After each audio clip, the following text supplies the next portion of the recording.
By midnight, the world experiences a full shutdown of the access of all water and electricity. The temperature has plummeted by 100 degrees. I am the only one able to sit at home, playing games by the fireplace. Neighbors all step out of their houses to complain. In this extreme cold, people are sure to freeze to death. Furthermore, no one had the foresight to prepare instant noodles. So, even if they don't freeze, they'll starve. But I've hoarded an entire Walmart's worth of supplies in my house. The girl I've had a crush on for 18 years brazenly asks me for food. I unashamedly send her a picture of steak and wine. She instantly recognizes it as top-grade Wagyu and a $100,000 bottle of wine. Immediately, she says she also wants steak and wine. Upon hearing this, I laugh. If she wants to eat, she can go to the supermarket herself. Turns out, a supernova explosion affected the planet, causing a global ice age. And using my position as the warehouse manager of a supermarket, I have hoarded enough supplies to last 2 years. Who knew the girl would break into my house with a group of neighbors and steal all my food?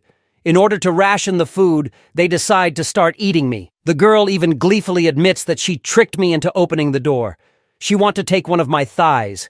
In extreme despair, I would rather die, but when I open my eyes again, I've been reborn 3 months before the global freeze.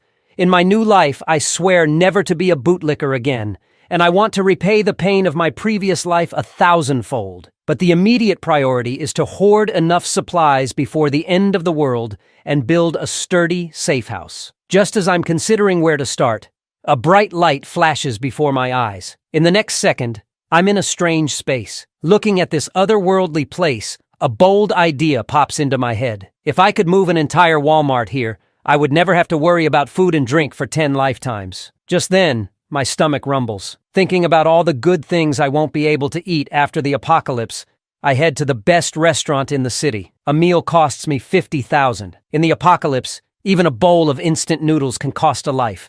It won't be easy to eat your fill then. This scene is witnessed by the girl I've been infatuated with for 18 years. A girlfriend standing beside her looks surprised. Fang Yuqing, you're so lucky. The bootlicker chasing you turns out to be a rich second generation in disguise. Fang Yuqing naturally wouldn't miss this opportunity and comes up to chat. Zhang Yi, what a coincidence. Hearing this, I laugh coldly inside. In my last life, I was tricked by her pretending to be pure and innocent. In the end, I became soup in her bowl. Although at this moment, I really want to kill this bitch. It would also land me in jail. I have to wait until the end of the world. Immediately, I pull out my bank card and ask them if they want to go shopping at the supermarket, thinking to use these two as my free labor. As expected, they happily agree. Sure, we're neighbors. We can help you carry a bit. Who knew I would buy 2 full shopping carts and throw them to the two? Free labor shouldn't go to waste. This leaves the girlfriend looking displeased. You're a big man. Aren't you going to do any of the work? Upon hearing this, Fang Yuqing hastily chuckles. I've done you a big favor today. You owe us a big meal. Hearing this, I laugh coldly inside. Of course, I'll have to treat you two well. When the extreme cold comes, not one of you will be able to run away. Just then, Auntie Lin from the neighborhood committee walks up with her grandson. Little Zhang, you can't eat all this by yourself. How about sharing some with Auntie Lin? After she says this, her 2-year-old grandson starts taking things from my shopping cart. I grab it back right away. Sorry, I don't even have enough for myself. Upon seeing this, the child immediately started making a fuss. Big villain, give it back to me, or I will kill you, he shouted. In response, I coldly said, dare to say that again, believe it or not, I'll slap you to death. This yell made the child cry immediately. However, Auntie Lin wouldn't back down. What are you doing, a grown man haggling with a kid? I'll buy this box. I'll transfer you the money later. Stop acting like we're trying to take advantage of you. I immediately displayed my payment QR code, always saying later, either pay me now or go to the supermarket yourself. This move made Auntie Lin very angry. Once I got back home, Fang Yuqing winked at me. Don't forget to treat us, okay? After I sent the two of them away, I stored all the purchased food in the alternate space. Next, I had to build an impenetrable steel fortress with heating devices and medical supplies. It would be great if I could get some firearms, but I'm not in a hurry. There are still 90 days until the Ice Age.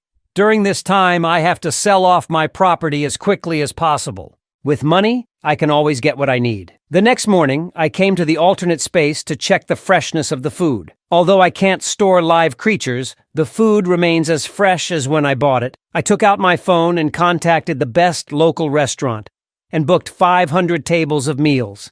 I said I wanted to host a banquet for 3 days and 3 nights, but the hotel manager said, the cost for 500 tables of food and drink will not be less than $1 million, and a deposit of $200,000 is needed in advance. Without any hesitation, I transferred $200,000 over. Then I found my property certificate and went to the bank to mortgage it. After the apocalypse, money will become useless waste paper.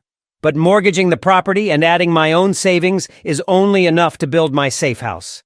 I need more funds to purchase weapons and supplies. As I was thinking about how to get more money, a man in a suit walked up to me and said, "Bro, do you need money?" I was delighted. Money is coming when I need it. The man in the suit quickly brought me to another man. The man didn't beat around the bush and asked how much I wanted to borrow, but the interest rate would be a bit high. Upon hearing this, I rubbed my hands together. It doesn't matter if the interest is high. The main thing is to raise the money as soon as possible. So I mortgaged the house that I had just mortgaged and my Mercedes-Benz as well. After the transaction, both parties felt that they had made a good deal. I mortgaged a house worth $5 million and a car worth $300,000 for $4 million. In the end, I have to pay them $7 million back. But I also think they are really nice people, just giving away money for me to spend. Then I came to the most famous War Dragon security company. In my previous life, a second-generation rich guy spent $2 billion to build a top-level safe house. As a result, that rich guy directly became the emperor in the apocalypse. At this time, a business manager came over and asked if I needed any help. I quickly walked up and expressed my idea, indicating that I wanted to build a safe house for the apocalypse. Hearing this, the business manager didn't say much and directly presented me with several plans for me to choose from. However, I was not satisfied with the plans above. Then I stated that the house should be reinforced with aviation materials. The balcony glass should use the highest strength bulletproof glass and add an air filtration system and a 360-degree no blind spot monitoring system. The front door should be made of the same material as the bank's anti-theft door, and I asked the manager to find a way to get some guns. After seeing my requirements, the business manager was surprised. With these renovations and some weapons, this would be a fortress.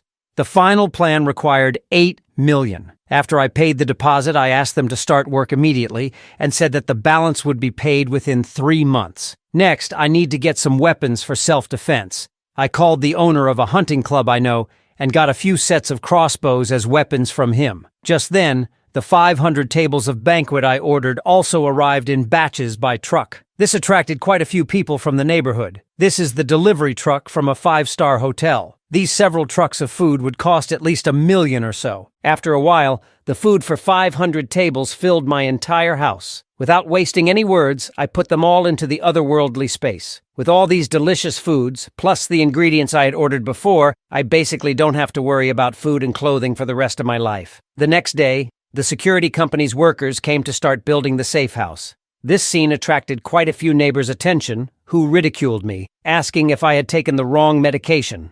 But I didn't care. When the end comes, you'll know who the real joke is. Then I found Manager Joe from the company, and I bought a part of the warehouse's supplies at twice the market price. Next is to transport these things home little by little. My recent hoarding activities also attracted the attention of Fang Yuqing. She then asked if something was going to happen recently, even saying that she had been thinking about me lately. As for this bitch's fake concern, I didn't want to respond at all. This really pissed Fang Yuqing off. Zhang Yi, this bootlicker, actually dares to ignore me. But she was still curious about my sudden hoarding. However, her best friend just scoffed. If something big is happening, the country will definitely notify us. Just try your best to catch Zhang Yi, this bootlicker. Half a month later, my safe house was successfully built. In order to ensure the employer's safety, the manager also installed a surveillance system on each floor. I was very satisfied with this. Next is to wait for my last batch of supplies to arrive.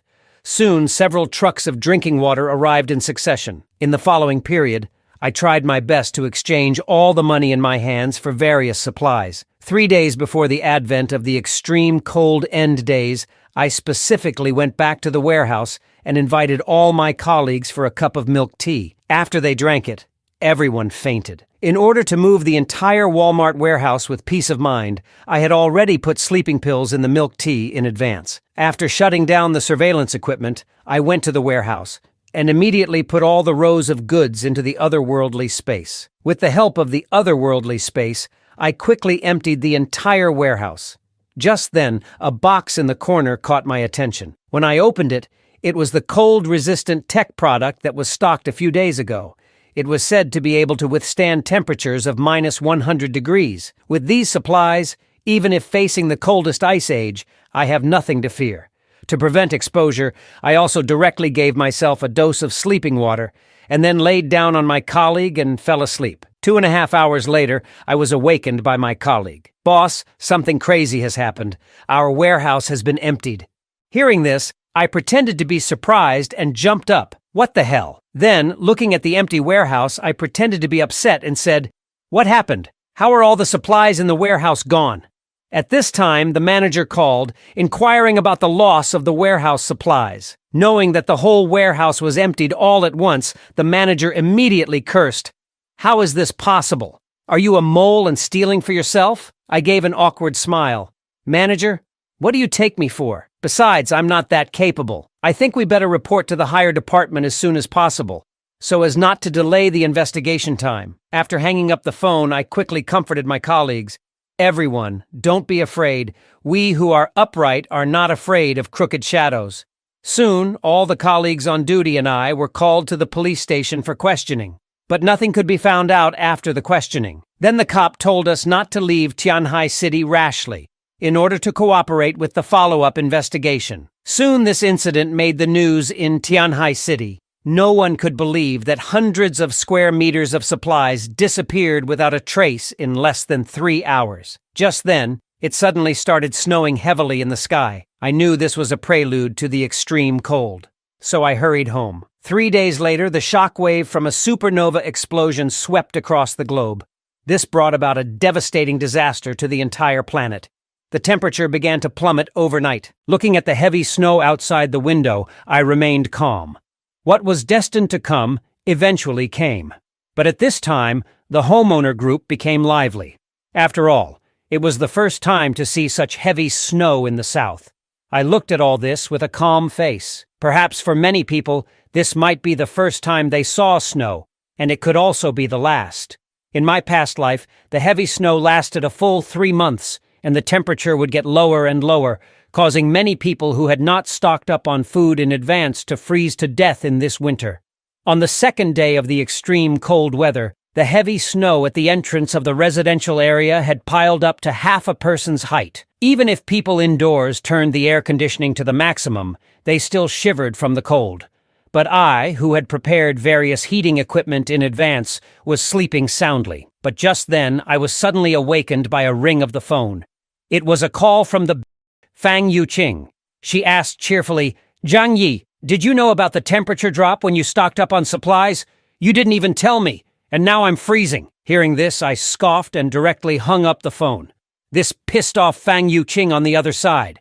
This bootlicker, he dares to hang up on me. Then she shamelessly texted me asking for food. After reading it, I laughed. She still wants to treat me like a bootlicker, huh? I directly sent her a picture of steak with wine. Fang Yuqing recognized at a glance that this was a top-tier Wagyu beef and a bottle of wine worth 100,000. She immediately said that she also wanted to eat steak and drink wine. After hearing this, I laughed. If you want to eat, go buy it yourself at the supermarket. After seeing my message, Fang Yuqing was furious. But after thinking about it, she calmed down. After all, she has to hook me, the fish. And I, full and bored, started watching TV. Just then, the tablet monitoring the building suddenly made a noise. I saw Auntie Lin on the screen solemnly saying, "Everyone, don't panic and scramble for supplies. This extreme weather will last at most 2 or 3 days. Our neighborhood committee will help everyone through this. Rushing for supplies will only lead to price increases. If anyone dares to hoard supplies, I will report to the authorities." But just then, a voice sounded behind them. "Auntie Lin, how can you determine that this heavy snow will not last long? You are blocking everyone from going out to buy things. Will you be responsible if something happens? Hearing this, the surrounding homeowners also echoed, if we don't hoard supplies now, will you be responsible if we run out of food later? Auntie Lin quickly stated that the neighborhood committee would take responsibility for this matter. Then she pointed at me and cursed, Zhang Yi, don't stir up trouble here. This is an illegal act. But I didn't bother to deal with her and turned around to go back to my super safe house. A week passed quickly, but the heavy snow outside showed no signs of stopping. I was having fun at home as usual. Suddenly, a message came in on my phone. I saw Auntie Lin in the group chat, calling me out by name to go shovel snow. I didn't even think about it and directly refused her. With such heavy snow falling, we'd be shoveling slower than it's falling. Clearly, Auntie Lin was just trying to pick a fight. This got her gnashing her teeth in anger. Then, Auntie Lin commanded in the name of the neighborhood committee, Zhang Yi, you must go out and shovel snow. Whoever dares to lead the opposition will certainly be dealt with by the organization after the snow disaster ends. Seeing this, I said coldly, such a show of authority. Then I quickly typed a bunch of text and sent it out. How come I don't see you calling out the rich kids in the neighborhood, just picking on us honest people? Auntie Lin, since you're so capable, why don't you go ask Xu Hao and Chen Zhenghao to shovel the snow? Chen Zhenghao is the boss of a construction project. He has hundreds of people under him. And Xu Hao is a well-connected rich kid. In my past life, these two guys broke into my house and took all my food. Hearing what I said, other people also started making a commotion in the homeowner group. Zhang Yi is right. If you dare, go ask them. Seeing the messages, Auntie Lin was immediately cursing. Clearly, my words made it hard for her to step down, so she could only grit her teeth and call out the two in the group to shovel snow together. Chen Zhenghao, seeing the message, immediately started cursing, Are you fucking crazy? I'll kill you if you bother me again. Xu Hao also echoed, What a big idiot. Taking the homeowner's money and acting high and mighty every day. Now you really think you're the boss. I don't even bother to deal with you poor ghosts. Seeing this message, Auntie Lin was so angry that she didn't dare to say a word, but directly pointed the finger at me. Zhang Yi, you're really trying to make trouble for me, aren't you? You'll be satisfied if no one goes out to shovel snow, won't you? I picked up my phone, turned on the voice message, and scoffed. Did you come to me to seek a sense of existence after being scolded by someone else? Believe it or not, if you talk any more nonsense, I'll kill you. Seeing my serious tone, Auntie Lin immediately backed down. Just then, a loud bang came from my front door. I heard Chen Zhenghao outside yelling, Zhang Yi, weren't you pretty cocky in the group chat just now? Believe it or not, I'll kill you. At these words, I picked up my crossbow and went to the door. It's not certain yet who's going to kill whom. I shot him directly through the shin with an arrow. Injured, Chen Zhenghao fell to the ground, wailing incessantly. He never imagined that I, a seemingly honest person, would be so ruthless when I took action. Little did he know that this was only the first step of my revenge. With temperatures now at minus 100 degrees, Chen Zhenghao's leg, which had been shot through, was surely not going to be saved. If not treated in time, he could only die slowly in this freezing weather. Chen Zhenghao, bearing the severe pain, staggered into the elevator. He could never have imagined, having only met me a few times, that I wanted to kill him directly. This realization made Chen Zhenghao shudder with fear. So he immediately took out his phone and dialed the emergency number. However, the whole city was already covered in heavy snow, and the hospital's ambulance simply couldn't make it. Left with no choice, Chen Zhenghao could only go home and treat his wound himself. Fortunately, the weather was freezing cold, and his foot was almost numb from the cold. Then, with a grim determination, Chen Zhenghao pulled the arrow out. Then, he took out his phone again and made a threat in the homeowner group. Zhang Yi, wait for me. Watch me kill you. Facing his threat, I naturally wasn't afraid, and responded confidently, keep talking, and I'll disable your remaining 2 legs. This scene stunned the onlookers in the group chat. After all, as the area tyrant, Chen Zhenghao, this was the first time someone dared to confront him directly. Soon, he picked up the phone and summoned his hundreds of followers. In no time, a swarm of followers, each holding their own weapon, rushed over in grandeur. After learning about what had happened, the leading bald guy came to my door with his followers. You offended our bro Hao. Today will be your death anniversary. With that, he slashed directly at the door. But the next second, his machete was flung away. This scared the gangsters out of their wits. How many people had this kid offended? His home was fortified stronger than a turtle's shell. Watching the scene from my security camera, I laughed with disdain. "Are you guys hungry? Try harder." Seeing the bunch outside the house swearing and fuming, I suddenly had an idea. Immediately, I took a water hose and connected it to the kitchen faucet. "Why are you so angry? Let me cool you down." The gangsters outside saw the door lock suddenly open and were instantly alert. Upon realizing it wasn't an arrow, they had a good laugh. Who would have thought that the next second the hose would spurt out cold water? Soon, a bunch of them fell to the ground, frozen. Only 3 managed to escape. Seeing this scene, I was quite pleased. In this freezing weather, cold water is more lethal than any weapon.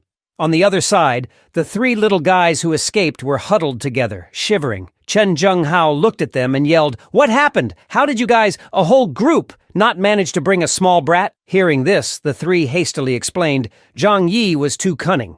He turned the front door into a burglar-proof steel door. We chopped for a long time and only scratched some paint off. The key was he sprayed us with cold water. Upon hearing this, Chen Zhenghao's face immediately darkened. No wonder the door felt a bit hard just now. But don't worry, I don't believe this kid can hide in there forever. Send a few men to keep watch at his door day and night. When he dares to show his face, tear him to pieces. Little did he know, the food stored in my house, not to mention for a lifetime. Even if it were for 10 lifetimes, it wouldn't run out. On the other side, Uncle Yu was leading a few people to clear the snow from the entrance of the residential area, planning to dig a path to the supermarket to replenish food. However, they couldn't shovel as fast as the snow fell. After a while, they gave up and prepared to go back. Watching this scene, I sighed. Human power is simply no match for a disaster of this scale. Although the TV is actively reporting to reassure all citizens that the country is launching a final offensive against the snow disaster, only I know that 90% of all organisms globally will freeze to death in this snow disaster. My crush of 18 years was the first to send me a greeting. "Zhang Yi, are you okay?" Seeing the message, I couldn't help but laugh. If it wasn't for her eating my most important part in my previous life, I would have still seen her as a pure lotus. So I replied indifferently, "I'm fine." Then Fang Yuqing shamelessly asked me for something to eat, saying she would return the favor later. Faced with my crush's request, I agreed without hesitation, then sent her a picture of a lobster to whet her appetite, adding with a mocking tone, "I'm already full." Seeing this, Fang Yuqing got angry and decided to kick me out of her pond. At this time, her bitchy best friend sent me a message. "Why are you so dumb?" Fang Yuqing is really angry right now. Seeing the message, I laughed again. They're really good at acting. One playing good cop, the other bad cop, huh? The bitchy best friend didn't give up and continued, "The snow can't last that long. Starve for a few meals and seduce Fang Yuqing first? Wouldn't that be a big win?" Regarding this, I ignored her disdainfully and simply responded with a "oh." This response infuriated her. How did this bootlicker suddenly become enlightened? Fang Yuqing could only sigh. Why did my attitude towards her undergo such a drastic 180-degree change? At this point, her bitchy best friend suggested, "If we lose one bootlicker, so be it. Don't we still have others?" Hearing this, Fang Yuqing's eyes lit up and she immediately called other bootlickers.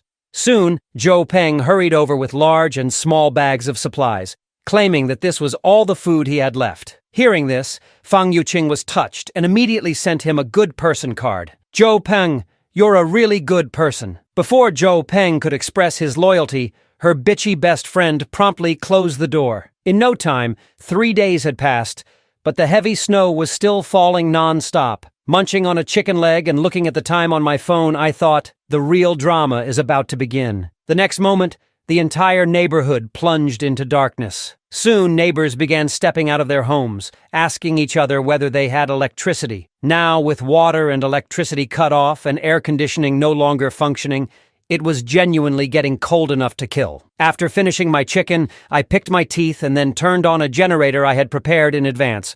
I was fortunate to have died early in my past life.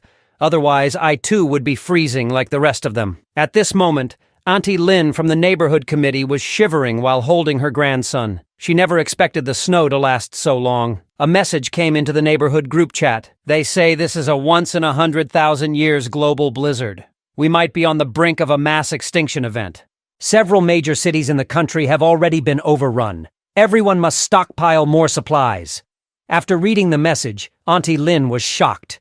She never imagined the snow disaster would be this serious. At that moment, she hatched a plan. She must trick everyone into giving her their food before they receive the news. So, Auntie Lin promptly posted a message in the owners group. Everyone, don't worry. This disaster is temporary. Workers are currently repairing the water and power outage. The officials have issued an order. Due to these extraordinary circumstances, the neighborhood committee will conduct unified management of all property owners. Anyone who does not cooperate will be arrested and interrogated by the police. Upon seeing the message, Chen Zhenghao began to curse in dissatisfaction. Although he had a lot of underlings, he dared not confront the police. Meanwhile, Auntie Lin continued in the group chat. Due to the severe impact of the blizzard on everyone's lives, the neighborhood committee has decided to collect supplies from each owner and distribute them uniformly to help us all get through this crisis. On seeing the message, I couldn't help but laugh.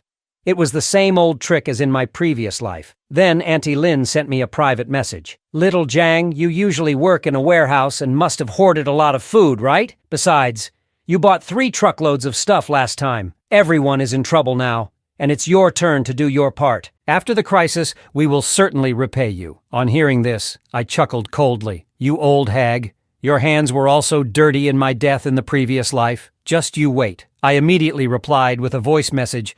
That's great. I just ran out of supplies at home. Auntie Lin, when you collect the supplies, make sure you share some with me. Seeing my message almost made her explode. This kid had hoarded several truckloads of supplies. How could he possibly run out so soon?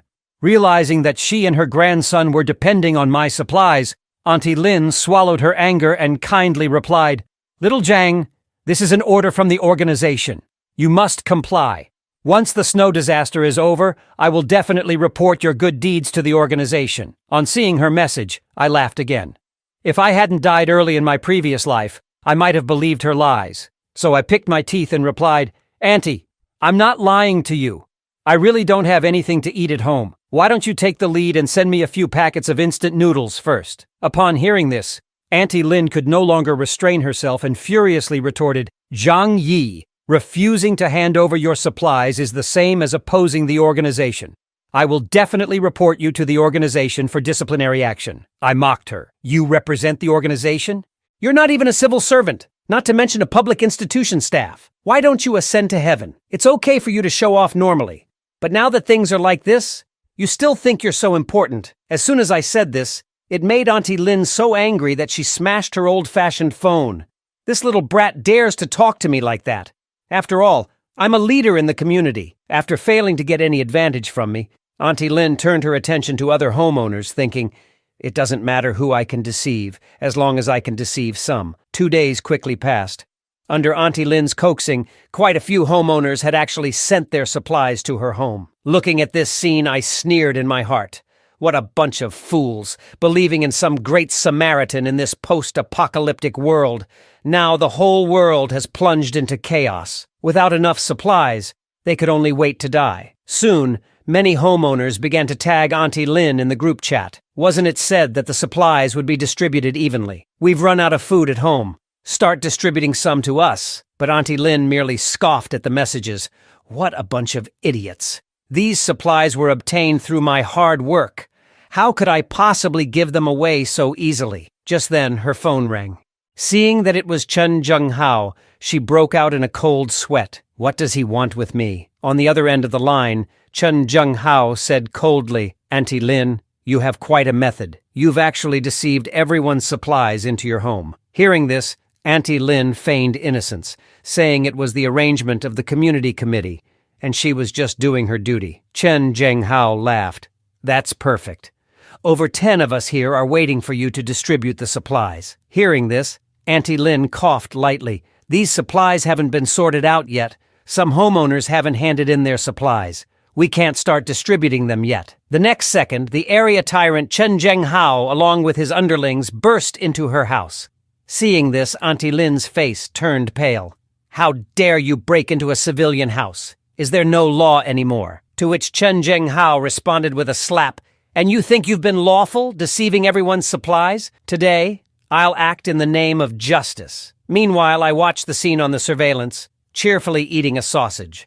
The dogfight was finally about to begin. At that moment, I had a brilliant idea. If watching alone is fun, sharing it with others would be even better. With a love for drama, I immediately posted the surveillance video in the homeowners group chat. Surely, everyone's reaction to this would be quite amusing. On the other side, Chen Zhenghao and his gang had already broken into Auntie Lin's house, instructing his subordinates to take away all the food, not leaving a single thing behind. Hearing this, Auntie Lin hurriedly clung to Chen Zhenghao's leg. You can't take everything.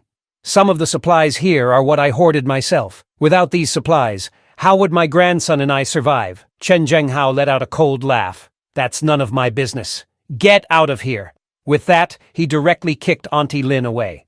Her grandson was stunned by this scene and then picked up a small knife to avenge his grandmother. He managed to accurately stab one of the punks, a yellow hair, in the butt. The severe pain made him forget about moving things and he kicked the boy away in response.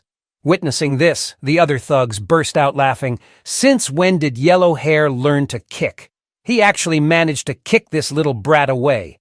Despite the intense pain in his butt, Yellow Hair played along. How cool am I, right? Someone should have recorded that moment. Auntie Lin fell in front of her grandson, Little Hu, my dear grandson. But Chen Zhenghao, watching this scene, showed no sympathy. Instead, he sneered, "This is what you get for deceiving us, your neighbors. We're just dispensing justice." On the other side, many homeowners watching this scene also clapped and cheered. "Ha ha ha! Serves the big liar right!" Such thunderous methods are necessary to deal with swindlers like her. Without Bro Hao, we'd be helpless against this kind of rogue. Seeing these messages, I laughed. You people really don't understand the crux of the problem. Today, Chen Zhenghao can break into Auntie Lin's house. Tomorrow he could break into yours. But all this has nothing to do with me. My 2-meter thick steel door wouldn't yield even if he came with a tank. Soon, Auntie Lin was pleading for help in the homeowner group.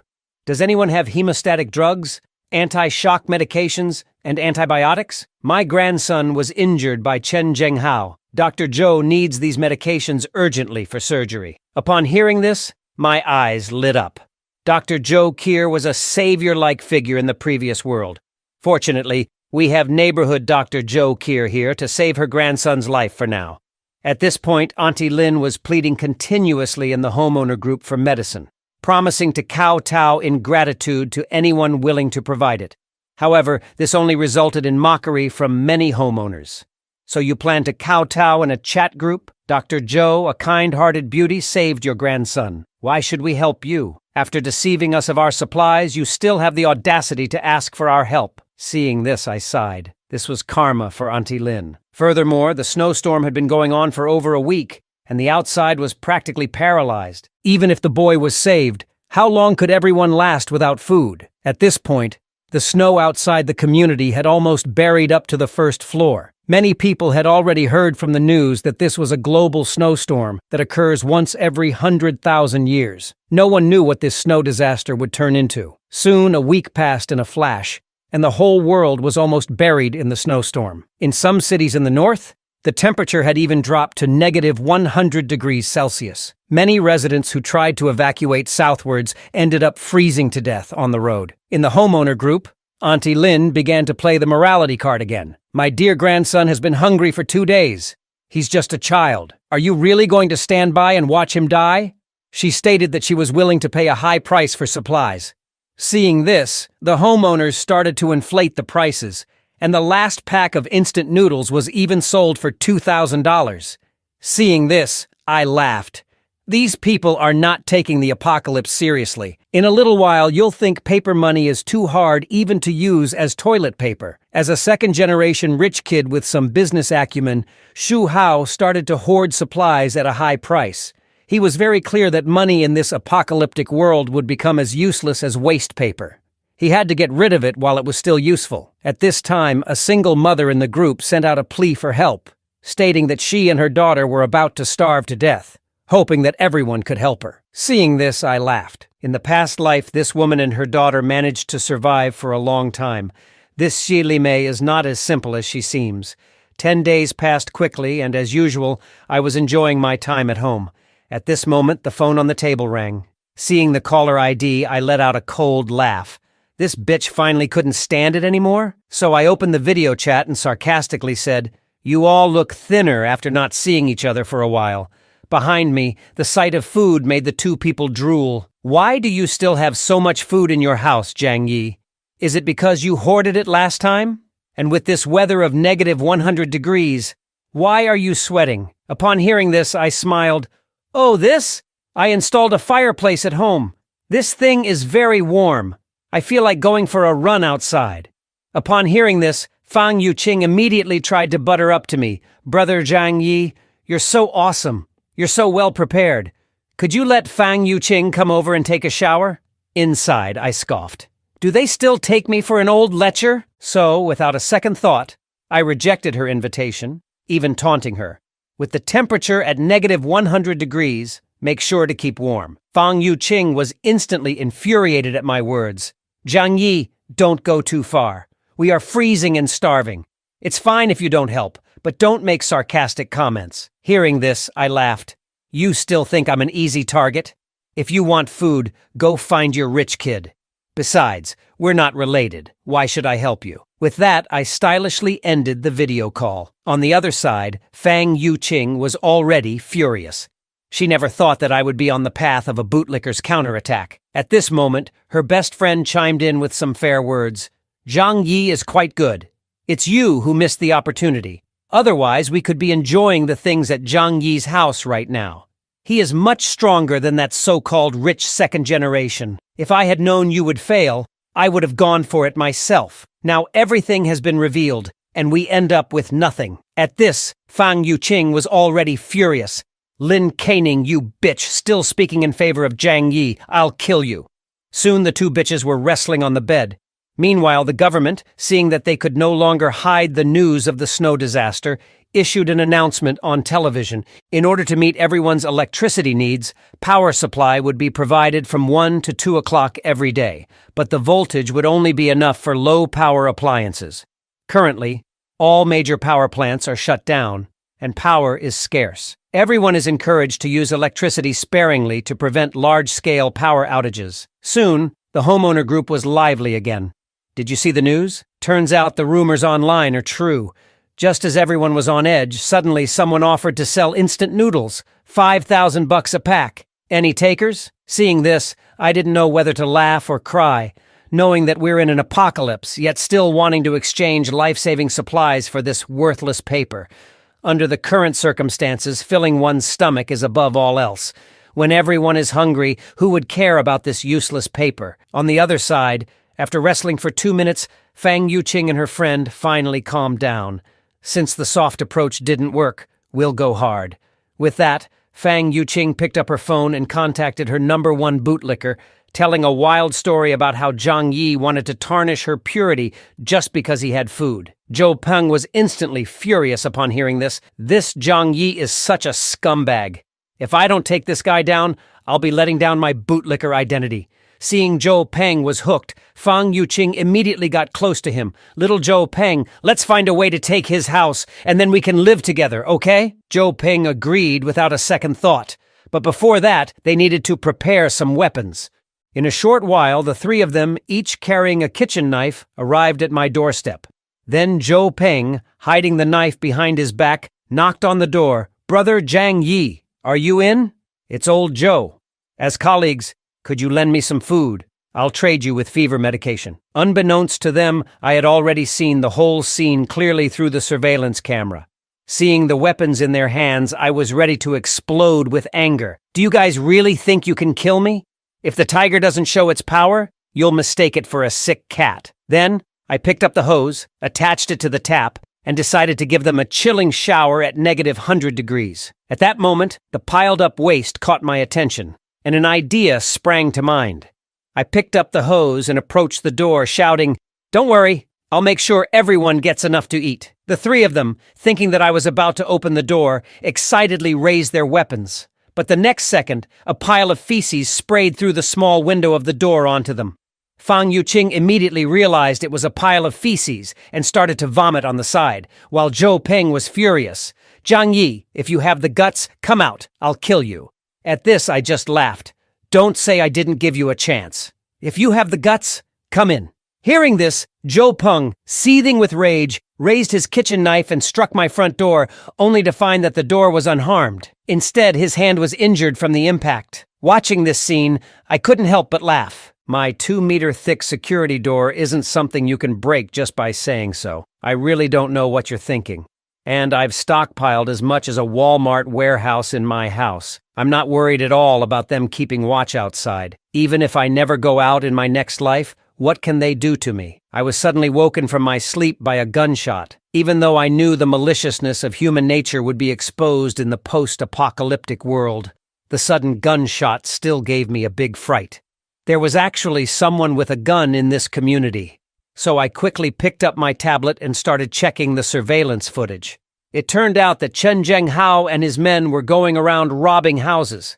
After the water supply was cut off, most of the residents would go out to dig snow for water during this time period, and Chen Zhenghao was taking advantage of this time to loot supplies. Once the supplies were gone, even if they used the accumulated snow as food, they wouldn't last long. After robbing supplies, Chen Zhenghao didn't forget to assert his authority in the homeowners group chat. "We've been snowed in for so long. From now on, I, Chen Zhenghao, am in charge of this building. Anyone who tries to undermine me, this will be your fate." He then posted several intimidating photos. Seeing this, I couldn't help but sigh. Chen Zhenghao's ruthless tactics were no doubt why he had been so successful in society before the apocalypse. However, his ammunition and followers were ultimately limited. They couldn't possibly face off against all the residents of the building. Just then, I was added to a new group chat. Several homeowners were vehemently denouncing Chen Zhenghao's actions in the chat, saying that we all had to unite to resist such a tyrant. Even if he has a gun, he can't stop all of us. But when asked when to take action, a few clever ones suggested that we needed to plan this carefully. After reading these messages, I couldn't help but laugh. The loudest critics were also the most hesitant to take action. They were all just talk. At this point, Uncle Yu, a retired veteran, chimed in the chat. "We can't let Chen Zhenghao continue like this. Otherwise, we're all doomed. If you all are scared, I can lead the charge. Let's all rise up together." Uncle Yu's words garnered a lot of support from the homeowners. Some offered to provide weapons, others suggested tactics, saying Chen Zhenghao was only one man and we could ambush him. Seeing all this support, Uncle Yu continued. "Besides the gun, Chen Zhenghao has about 5 or 6 people with him. I alone won't be enough. We need a dozen or so young guys to ensure our safety." Just as everyone was eagerly preparing to volunteer, a woman suddenly spoke up in the chat. "Auntie Lin just tricked us out of our supplies. Who knows if Uncle Yu, you won't do the same? If you lead everyone to surrender, what about the rest of us who are old, weak women and children?" I absolutely disagree. Hearing this, I really wanted to smack her. This woman was the one who stirred up gender conflicts in the past life. In this post-apocalyptic world, if you can't even trust a retired veteran, who can you trust? Soon, the homeowners were divided into 2 factions. The radical faction thought we should unite against Chen Zhenghao now. The conservative faction suspected Uncle Yu was a spy, saying whoever wants to be the scapegoat can be one. Watching the 2 sides bicker for 2 hours, I couldn't help but sigh. This scene was exactly the same as in my past life. Back then, it was these conservatives who kept passing the buck, resulting in the majority of homeowners being brutally killed by Chen Zhenghao. But what does this have to do with me eating my curry rice with corn, green peppers, tomatoes, and chicken? On the other side, Chen Zhenghao, backed by his gun, was still robbing houses everywhere, not even sparing his own followers. Anyone who dared to resist would be taken away with a single shot from Chen Zhenghao, but he knew it well in his heart. Without this gun in his hand, these subordinates might not necessarily obey him. Then he ordered his men to collect all the bodies. Watching this scene from the surveillance, I immediately realized that this guy was planning to use these people as backup food. It seems it's time to find an opportunity to confront this guy. The next morning, the leader of the conservative faction, Lu Tiantian, sent out a cry for help in the WeChat group. "Everyone, come save me! Isn't Uncle Yu a veteran? You all should be able to fight them off." As the impact on the door behind her grew more intense, Liu Tiantian grew more anxious and said, "I'm in trouble. None of you will be able to escape." But as soon as her words fell, the door behind her was broken open by someone, and then she was dragged out like a dead dog. Her ordeal didn't evoke sympathy. Instead, it drew mockery from the radical faction. "Serves you right for being a turtle. Your retribution has come, hasn't it?" On the other side, Fang Yuqing and her girlfriends were also very nervous when they saw this scene. If they didn't come up with a plan soon, their turn would come soon. At this moment, Fang Yuqing had a plan.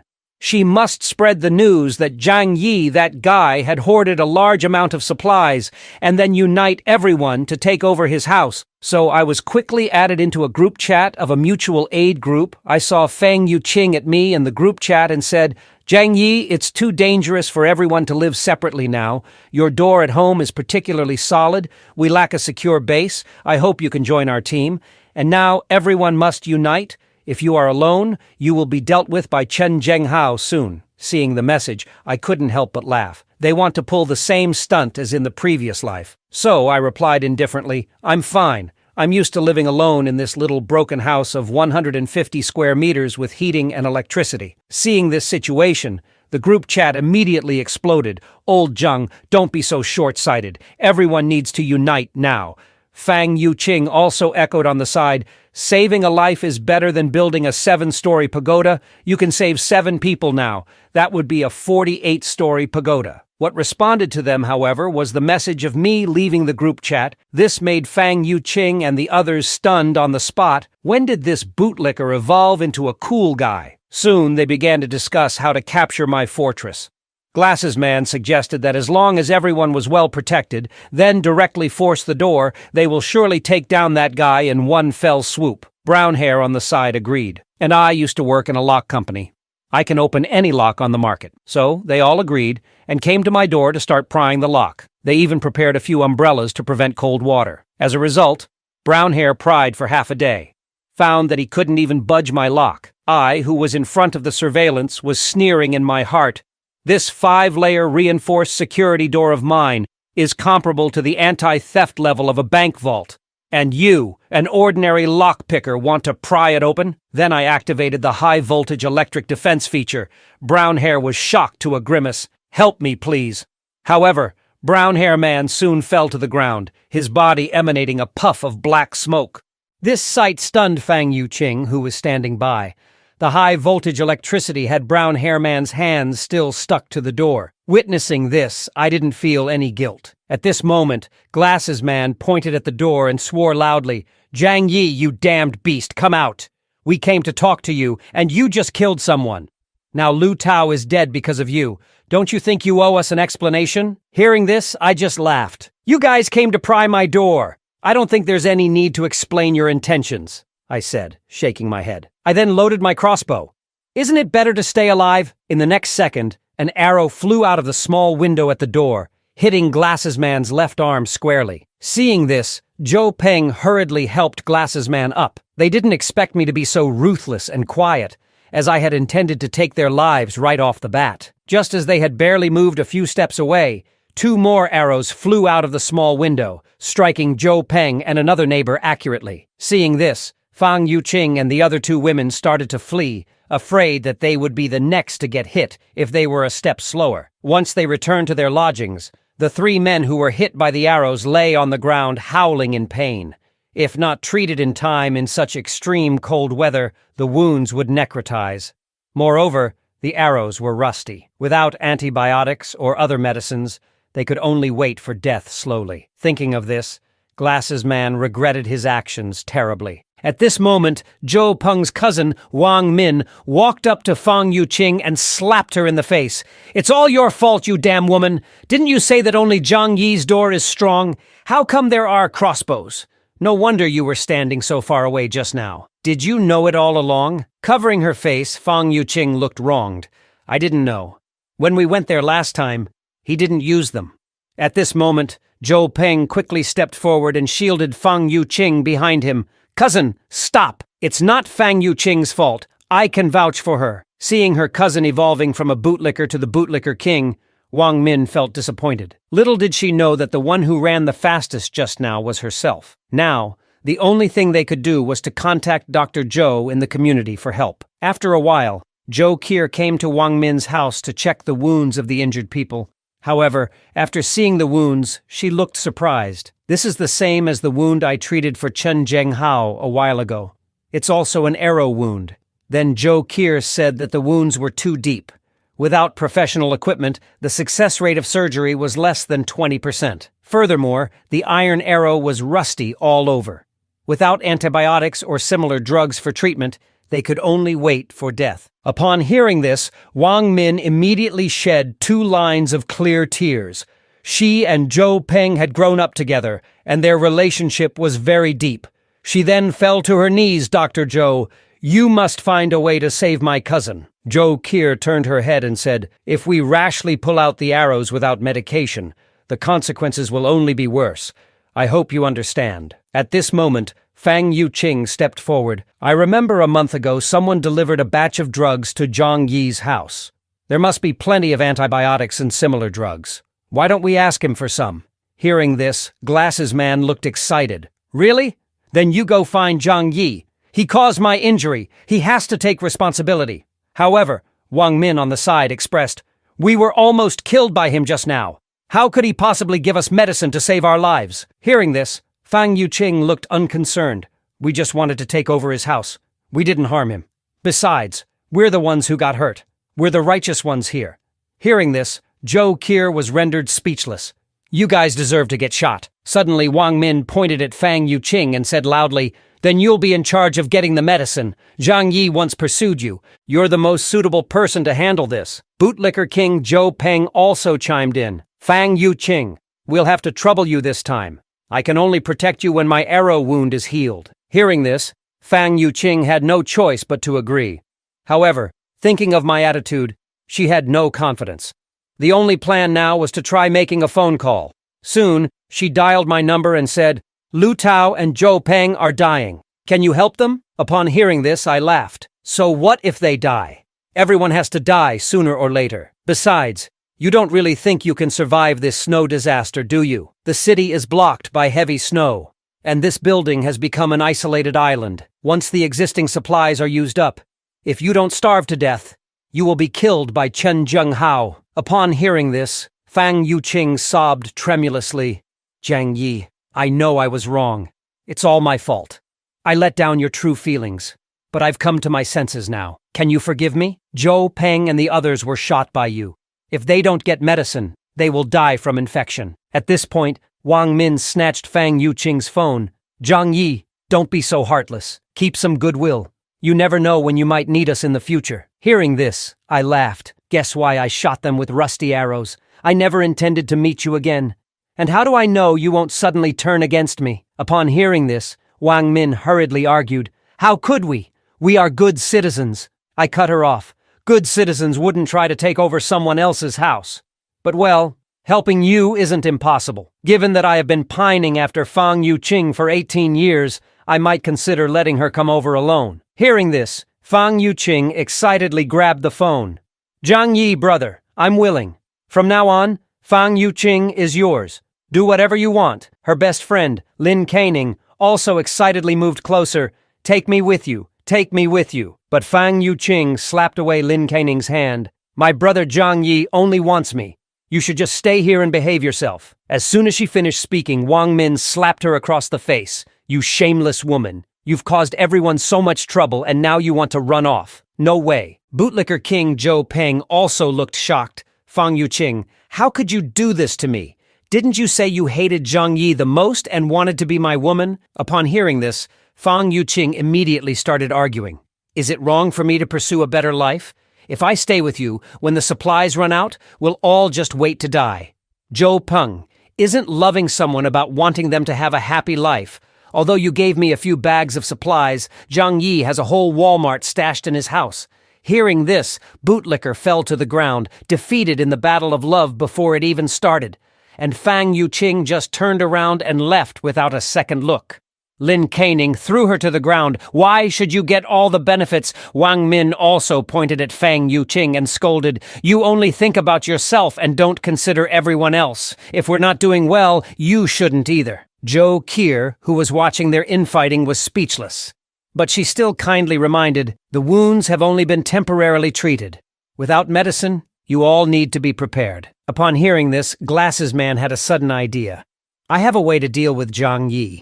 From the video he sent us, it's not hard to see that his house is fully stocked. Now we just need to tell everyone in the building about this. If we can't deal with him, someone else surely can. Then we can get a share of the benefits from the sidelines. Upon hearing this, Fang Yuqing panicked. Don't be so shameless.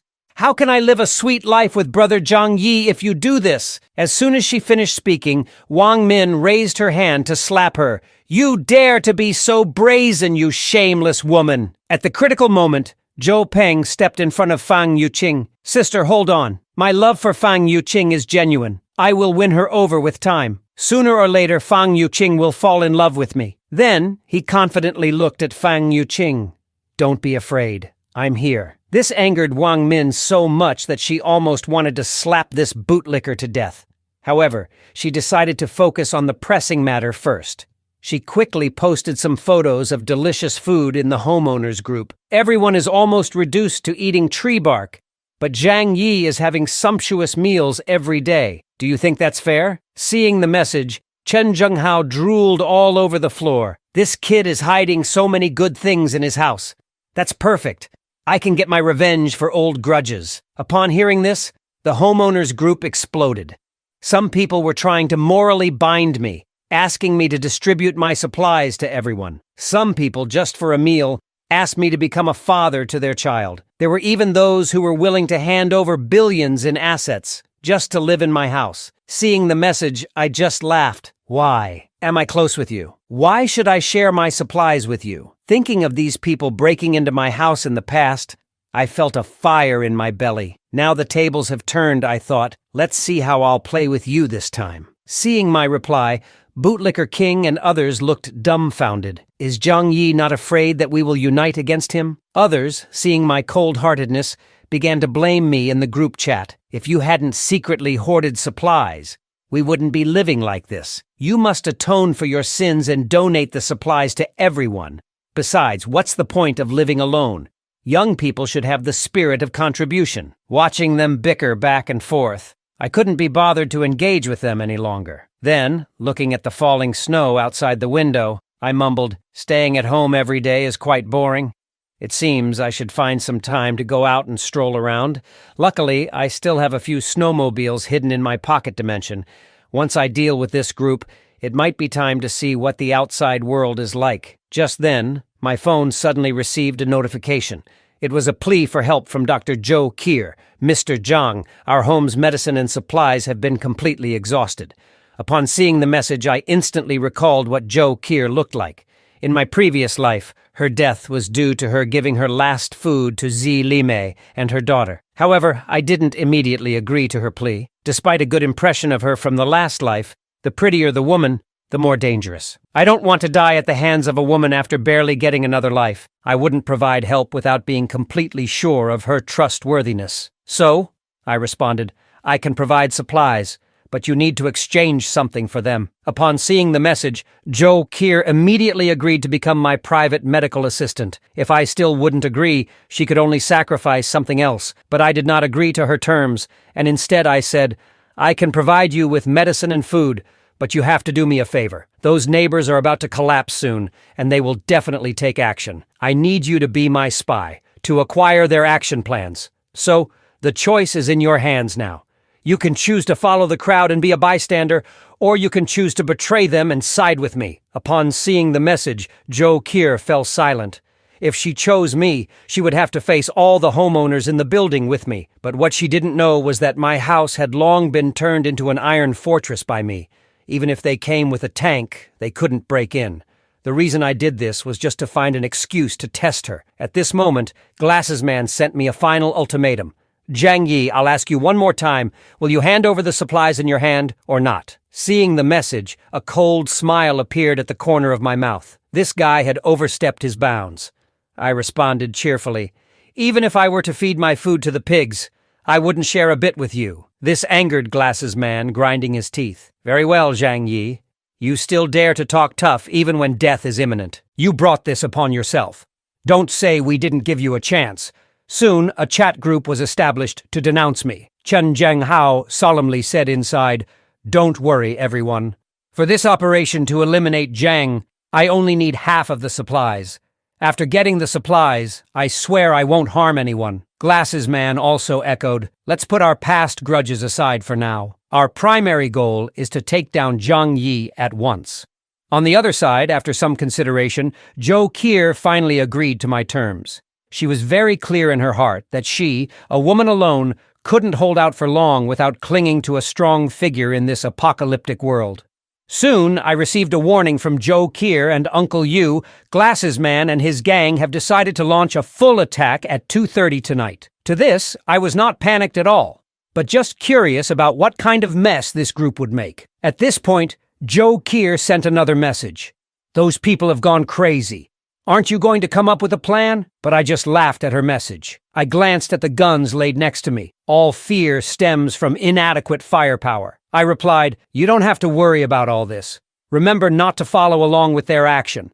I'm only warning once." With that said, I picked up the gun in my hand. Just sit back and enjoy the show. Soon, it was 2:30 in the morning. A group of people armed with weapons came marching towards my house.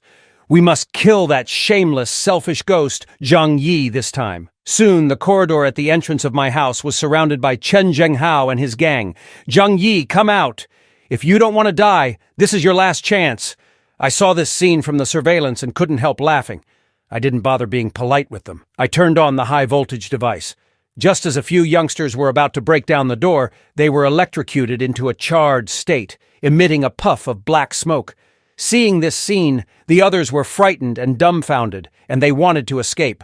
But as soon as they turned around, they were blocked by Chen Zhenghao and his gang. Chen Zhenghao pointed his gun at a person's head. "If you dare to enter the battle, be prepared to die. Keep smashing the door.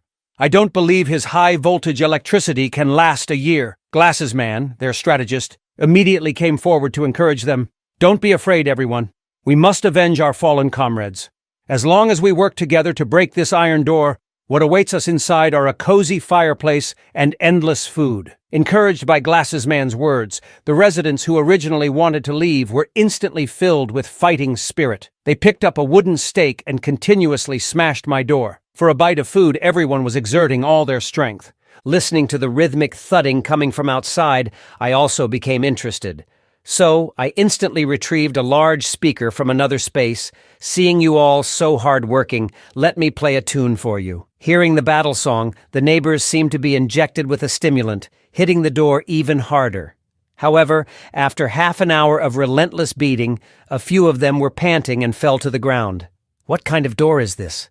We've been hitting it for so long, but only a tiny scratch was left. It seems we won't be able to break it open without years of effort." At this moment, Glasses Man, who works at a bank, stepped forward and immediately identified it as a bank vault-grade door. He said, "Such a door can't be breached even by a tank, let alone wood." Hearing this, the others looked shocked. "Then, is there no way to open this steel door?" Glasses Man sighed. "Unless we can find the world's top locksmith, there's no chance to open it without the key." While he was explaining, I had already come to the door with my crossbow. "So professional," I murmured, and then shot an arrow. Seeing Glasses Man get shot, the other residents in the hallway panicked. "Zhang Yi actually has weapons. Glasses Man and Chen Zhenghao didn't even tell us." Some of the slower neighbors were quickly turned into sieves by my arrows. Looking at the neighbors scattered around on the floor, I felt no guilt. If they want my life, there's no need for me to be polite. Just then, Glasses Man had an idea. "Everyone, don't panic. I have a plan. Zhang Yi's steel door might be thick, but the wall is still made of cement bricks. I don't believe we can't break it down." Hearing this, the neighbors seemed to understand. "We have so many people. We can definitely break his wall in less than half an hour." A few neighbors immediately mustered up their strength and started smashing the wall with vigor, while Glasses Man kept encouraging them. Sure enough, in a short while, cracks started appearing in the wall. Seeing this, a big man smashed the wall with even more force, but the next second, a metallic clang echoed. The impact numbed the man's arm. Glasses Man rushed forward and exclaimed, "Damn it! The wall is made of steel plates too!" Hearing this, several big men looked shocked. Who uses steel plates for wall construction? But they still didn't give up. They randomly hit different parts of the wall, hoping to find a weakness. Watching this scene, I couldn't help but laugh. I'm sorry to inform you that the outer walls of my house are reinforced with half-a-meter thick, high-quality steel. Not to mention your hammers. Even if a sniper rifle ball came, I wouldn't be afraid. Soon the neighbors realized that I must have known about the apocalypse in advance, which is why I built such a sturdy fortress. Glasses Man grew angrier the more he thought about it.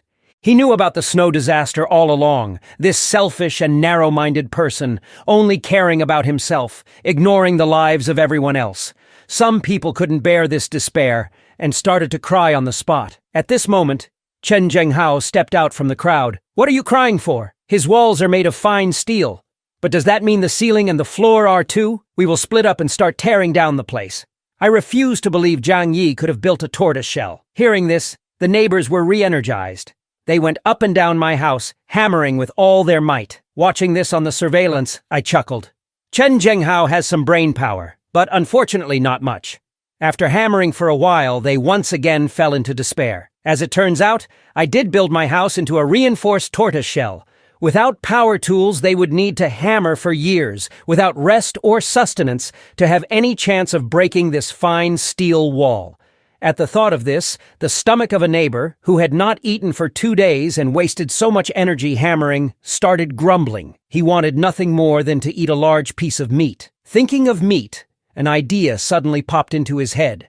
He looked at a neighbor beside him, and they both drooled at the thought. After realizing what the other was thinking, they awkwardly turned their heads away. Glasses Man, on the other hand, was in despair. Are we really going to wait for death in this apocalypse? That damn Zhang Yi is so cruel. Why can't he sacrifice himself for the good of everyone? Then, a bright idea from Glasses Man. I remember that Zhang Yi had floor-to-ceiling windows on his balcony when he renovated. Maybe we can break in from there. Hearing this, everyone's hopes were reignited. I refused to believe that Zhang Yi would seal his windows.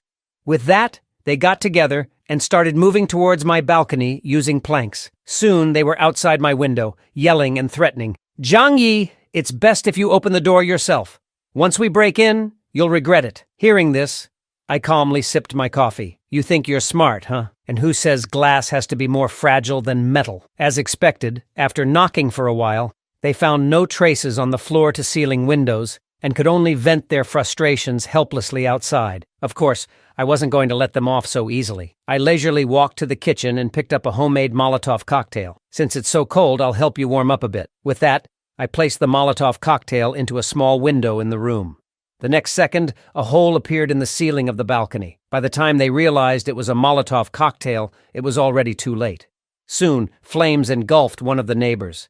The intense burning sensation made him wail in agony.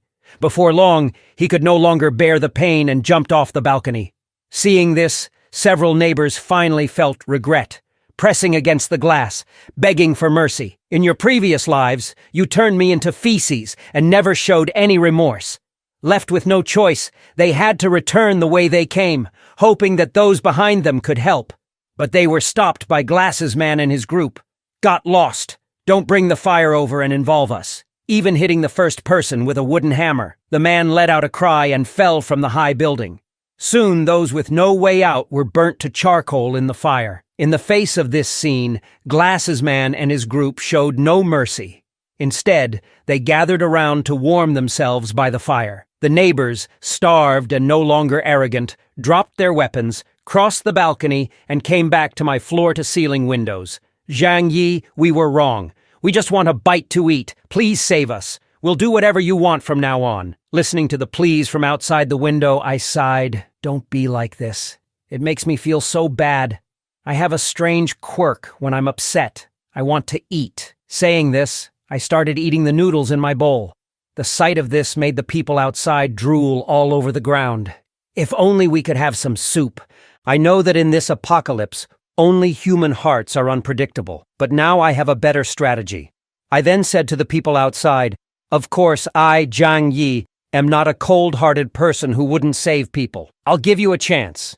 Bring me Chen Zhenghao's head, and I'll feed you these kinds of noodles for a week, enough for each meal." Hearing this, they all looked excitedly at Chen Zhenghao in the next building. At this moment, in their eyes, Chen Zhenghao looked like a delicious roast chicken. Taking him down would mean they wouldn't have to worry about food and drink for a week. Seeing their ill-intent gazes, Chen Zhenghao felt a chill down his spine. A feeling of, "there are always villains trying to harm me," arose. Before he could think further, they charged towards him. However, under the threat of Chen Zhenghao's gun, they dared not act rashly. At this moment, Chen Zhenghao received a bounty notice I sent in the homeowner group chat, saying that anyone who could kill Chen Zhenghao would receive a week's worth of food. Seeing the message, Chen Zhenghao ran off immediately, finally understanding why everyone was giving him hostile looks. The following day, bright and early, several neighbors had already set up an ambush for Chen Zhenghao. Although Chen Zhenghao had a pistol, his bullets were ultimately limited. Moreover, my impenetrable safe house was simply not something they could break through. From previous attempts, they had already lost 40 to 50 people. Rather than starving to death sooner or later, it was better to find an opportunity on the crippled Chen Zhenghao. At this time, Chen Zhenghao was scolding his two subordinates to go out and eat snow. He was well aware. At this moment, he was the little fat lamb in the eyes of all the property owners. Whatever he did, he had to act quickly. Just then, two neighbors who had been ambushing for a long time launched a sudden attack with kitchen knives. Seeing this, the two subordinates were shocked. "Watch out for the back." However, it was already too late.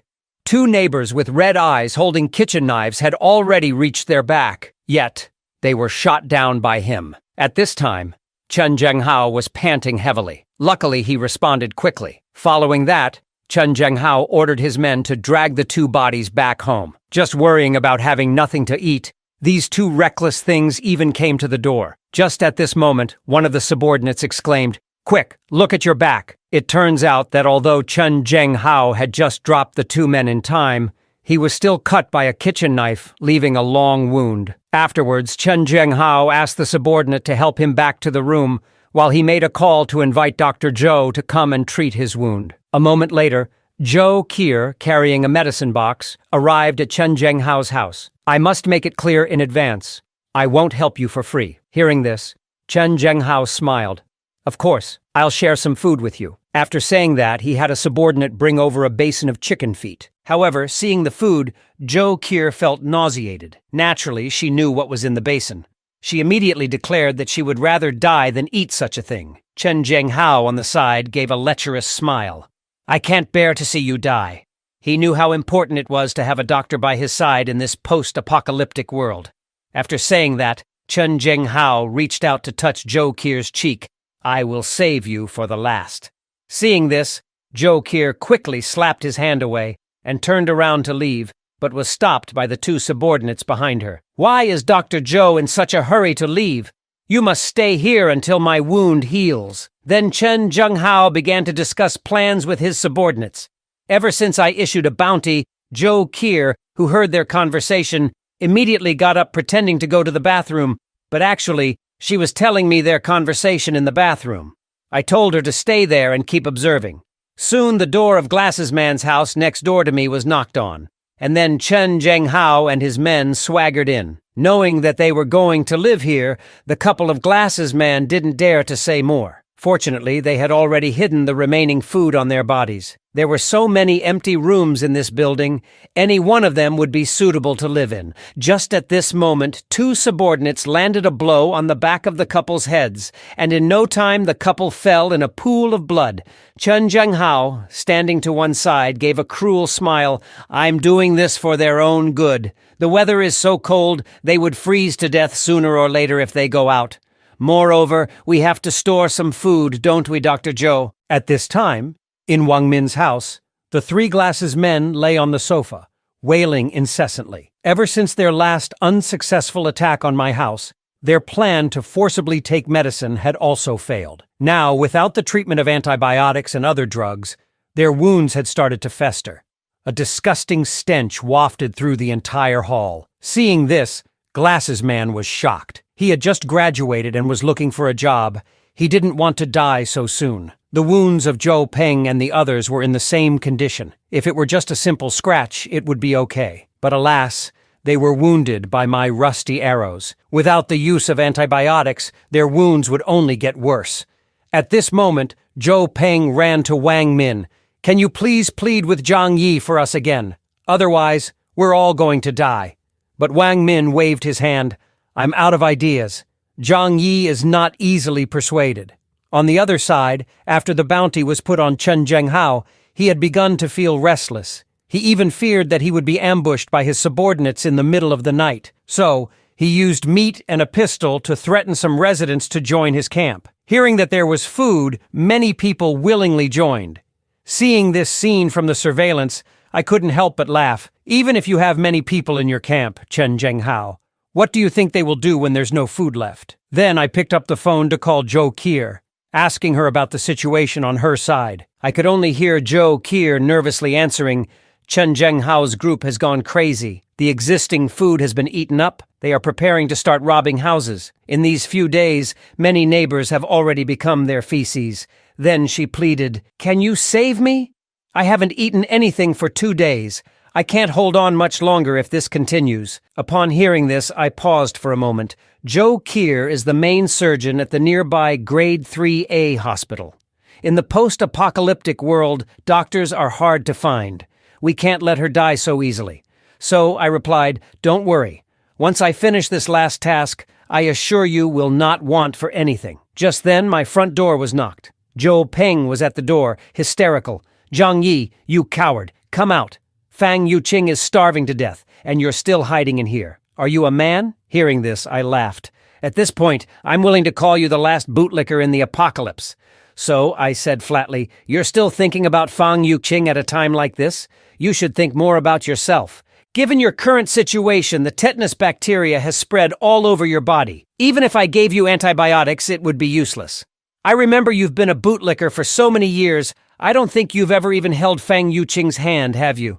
Instead of waiting here to die, you might as well do what you want to do." Hearing this, Zhou Peng suddenly realized.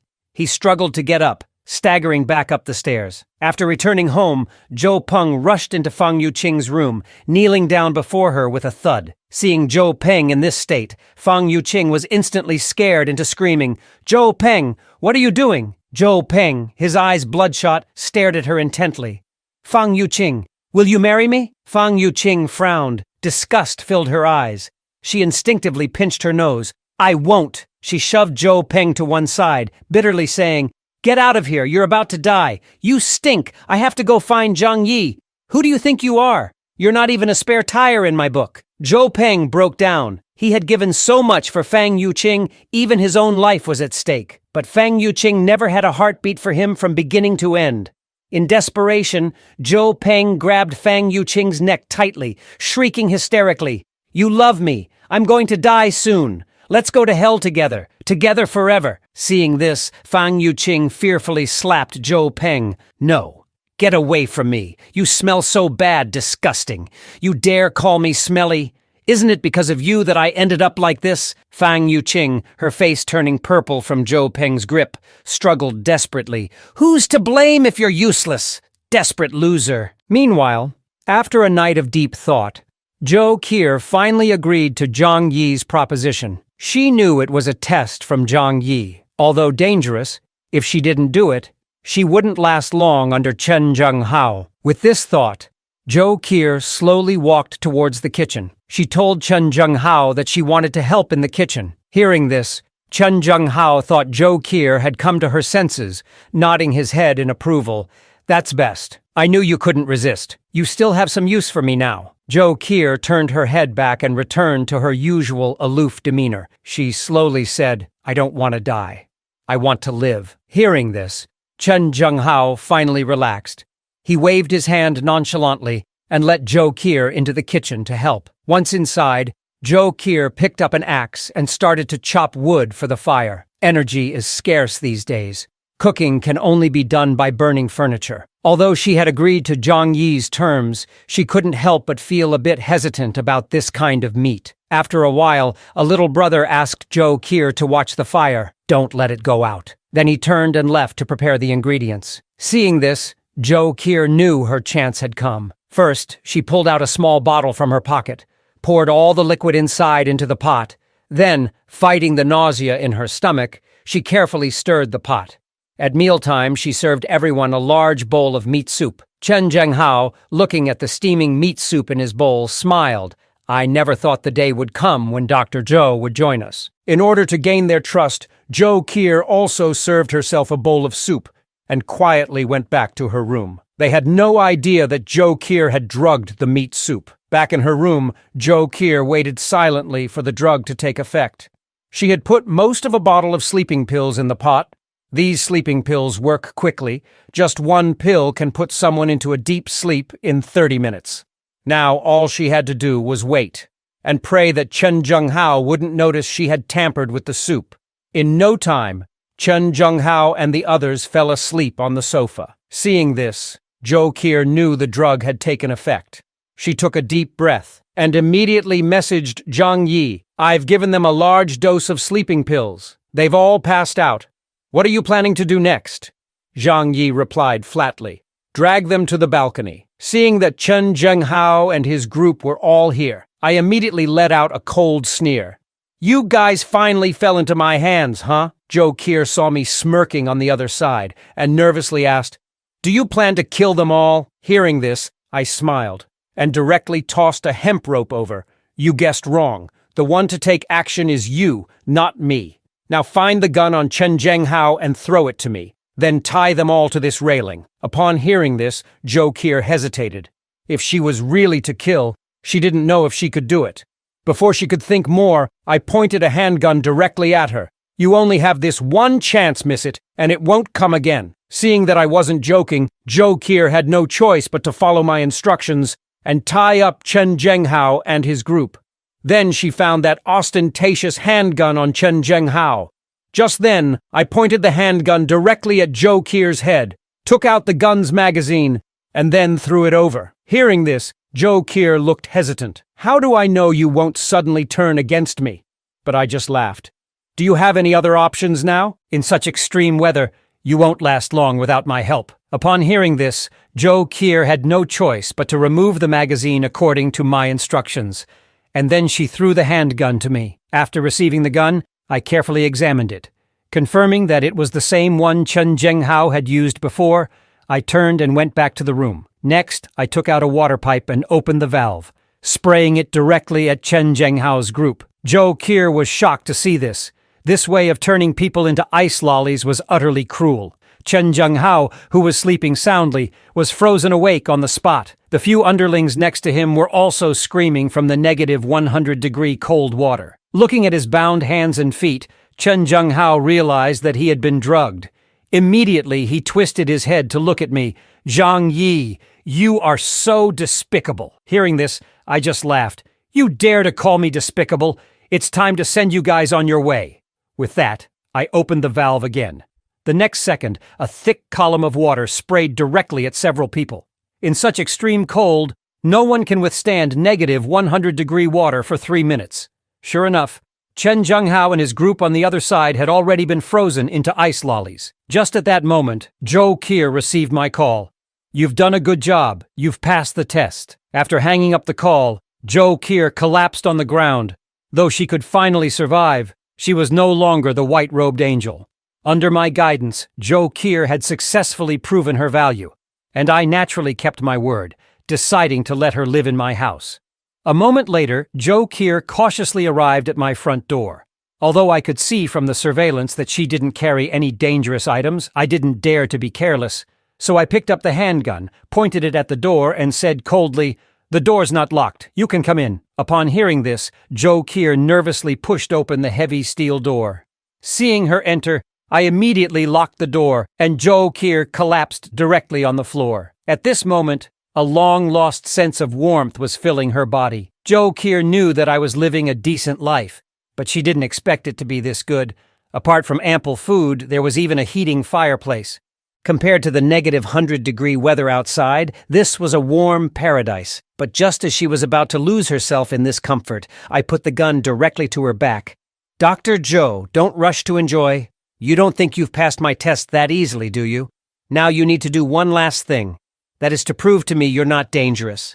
Since you've chosen to align with me now, shouldn't we be honest with each other?" Upon hearing this, Joe Keir naturally knew what I meant, so she took off her coat directly, exposing her figure in front of me. Of course, I had no time to admire. Seeing that she had no hidden dangerous weapons, I handed her a bath towel. "You've worked hard these days. Go take a hot shower first. You stink." Hearing this, Joe Keir couldn't help but complain internally, "As if everyone lives as well as you. Life is even better than before the apocalypse." Soon the sound of the shower was heard from the bathroom, and I was fiddling with the medical kit that Joe Keir had brought in the living room. I put everything like syringes into the different space. Though we were being honest, it's always better to be cautious. 2 hours later, Joe Keir, dressed in pajamas, emerged from the bathroom, her wet hair hanging down her back. There was a thrilling beauty about her. I then patted the sofa next to me, indicating for her to sit down. Next, I picked up the hairdryer and began to blow-dry her hair. "I didn't let you live here because you're pretty, but because you're of some value to me. But you have to understand, this is my home. Allowing you to live here is a great favor, so it's best not to have any bad intentions. There's surveillance all over this room. Once I find you plotting against me, I'll have no qualms about killing you." Then I pointed to the room next door. "You'll live there from now on. Without my permission, you're not allowed to wander around." Hearing this, Joe Keir replied softly. She was very clear about the consequences of being thrown out by me. Then I continued, "Dr. Joe, you're a smart person. I hope you can do as you say. Of course, I won't treat you unfairly." At this point, I walked behind Joe Keir. "I'm about to reveal my biggest secret to you." Doing this was naturally to ensure Joe Keir's loyalty to me. Then I continued, "Everyone knows that the cause of this snow disaster is the gamma rays from a supernova explosion, but these rays can also cause mutations in humans. With that, I conjured a loaf of bread out of thin air. This is the superpower I gained. Different space. I can store any supplies in it." Seeing this, Joe Keir also suddenly understood. No wonder I was living such a comfortable life. I must have stored a lot of supplies in advance. Then I continued, "Dr. Joe, you're a smart person. Only by following me can you enjoy all my supplies. Will you have food to eat, hot water baths to take? Once I die, the supplies in the different space will disappear with me. So, you can only survive if I survive. Right now, I don't fully trust you. You need to exchange labor for rewards, so from now on, you'll be responsible for all the housework." Just as Joe Keir was about to agree, I interrupted her. "Besides this, what else can you offer me?" Upon hearing this, Joe Keir's cheeks suddenly turned red. Being a smart person, she naturally knew what I was talking about. The next day, I looked at the still sleeping Joe Keir with mixed feelings. Having a woman around in the apocalypse is quite nice. If I were alone, I fear I might have a mental breakdown one day. Then I knocked on the door, signaling Joe Keir to get up for breakfast. Joe Keir woke up from her sleep. This was the best sleep she'd had since the apocalypse began. Then she dressed and came into the living room. Afterwards, I smiled. "What are you waiting for? Hurry up and eat." Hearing this, Joe Keir didn't hesitate. She picked up the hamburger on the table and started eating it hungrily. Seeing my half-smiling expression, Joe Keir realized her eating manners were not good. So she sat up straight like a well-behaved child. After Joe Keir was full, I tossed her a thermal coat. This coat is a high-tech product from before the apocalypse. It can withstand temperatures down to -100 degrees. Then I gestured for Joe Keir to come out with me. Joe Keir was puzzled. "What are we going to do?" At this, I gave a cold laugh. "Obviously, we're going out to smash those icicles to pieces. Those scum, even if they're frozen into icicles, are still disgusting to look at. Of course, I mainly want to set an example." Hearing this, Joe Keir started to think, holding the baseball bat. Although these people were indirectly killed by her, she still hesitated to smash them. Before she could think too much, I made a gesture of invitation. "Dr. Joe, it's your turn to take the stage. Seeing this, Joe Kier couldn't say anything else. She immediately climbed over the balcony and went to the other side along the board. Then, she raised the baseball bat in her hand and smashed it down on the people frozen into icicles. Watching this, I took out my phone and started recording. Seeing this, Joe Kier was puzzled. "Are you recording? I want to show those dishonest guys who's in charge of this building now." At this, Joe Kier didn't hesitate and continued to swing the baseball bat in her hand. At this moment, she didn't care about her angel in white image. As long as she could survive, that's all that mattered. However, what she didn't expect was, right after I posted the video in the owners group, not only did the neighbors not blame her, they applauded her. Some even wept for joy at the sight. After all, Chen Zhenghao had been domineering here for a long time, and there were no few owners who had died at his hands. Now, seeing Chen Zhenghao get his comeuppance, they were naturally overjoyed. But before they could rejoice for long, I directly began my ascension ceremony in the owners group. From now on, this building will be under my Zhang Yi's rule, or else you'll end up like Chen Zhenghao. Then they remembered the video was posted by me, so they all started to flatter me in the group.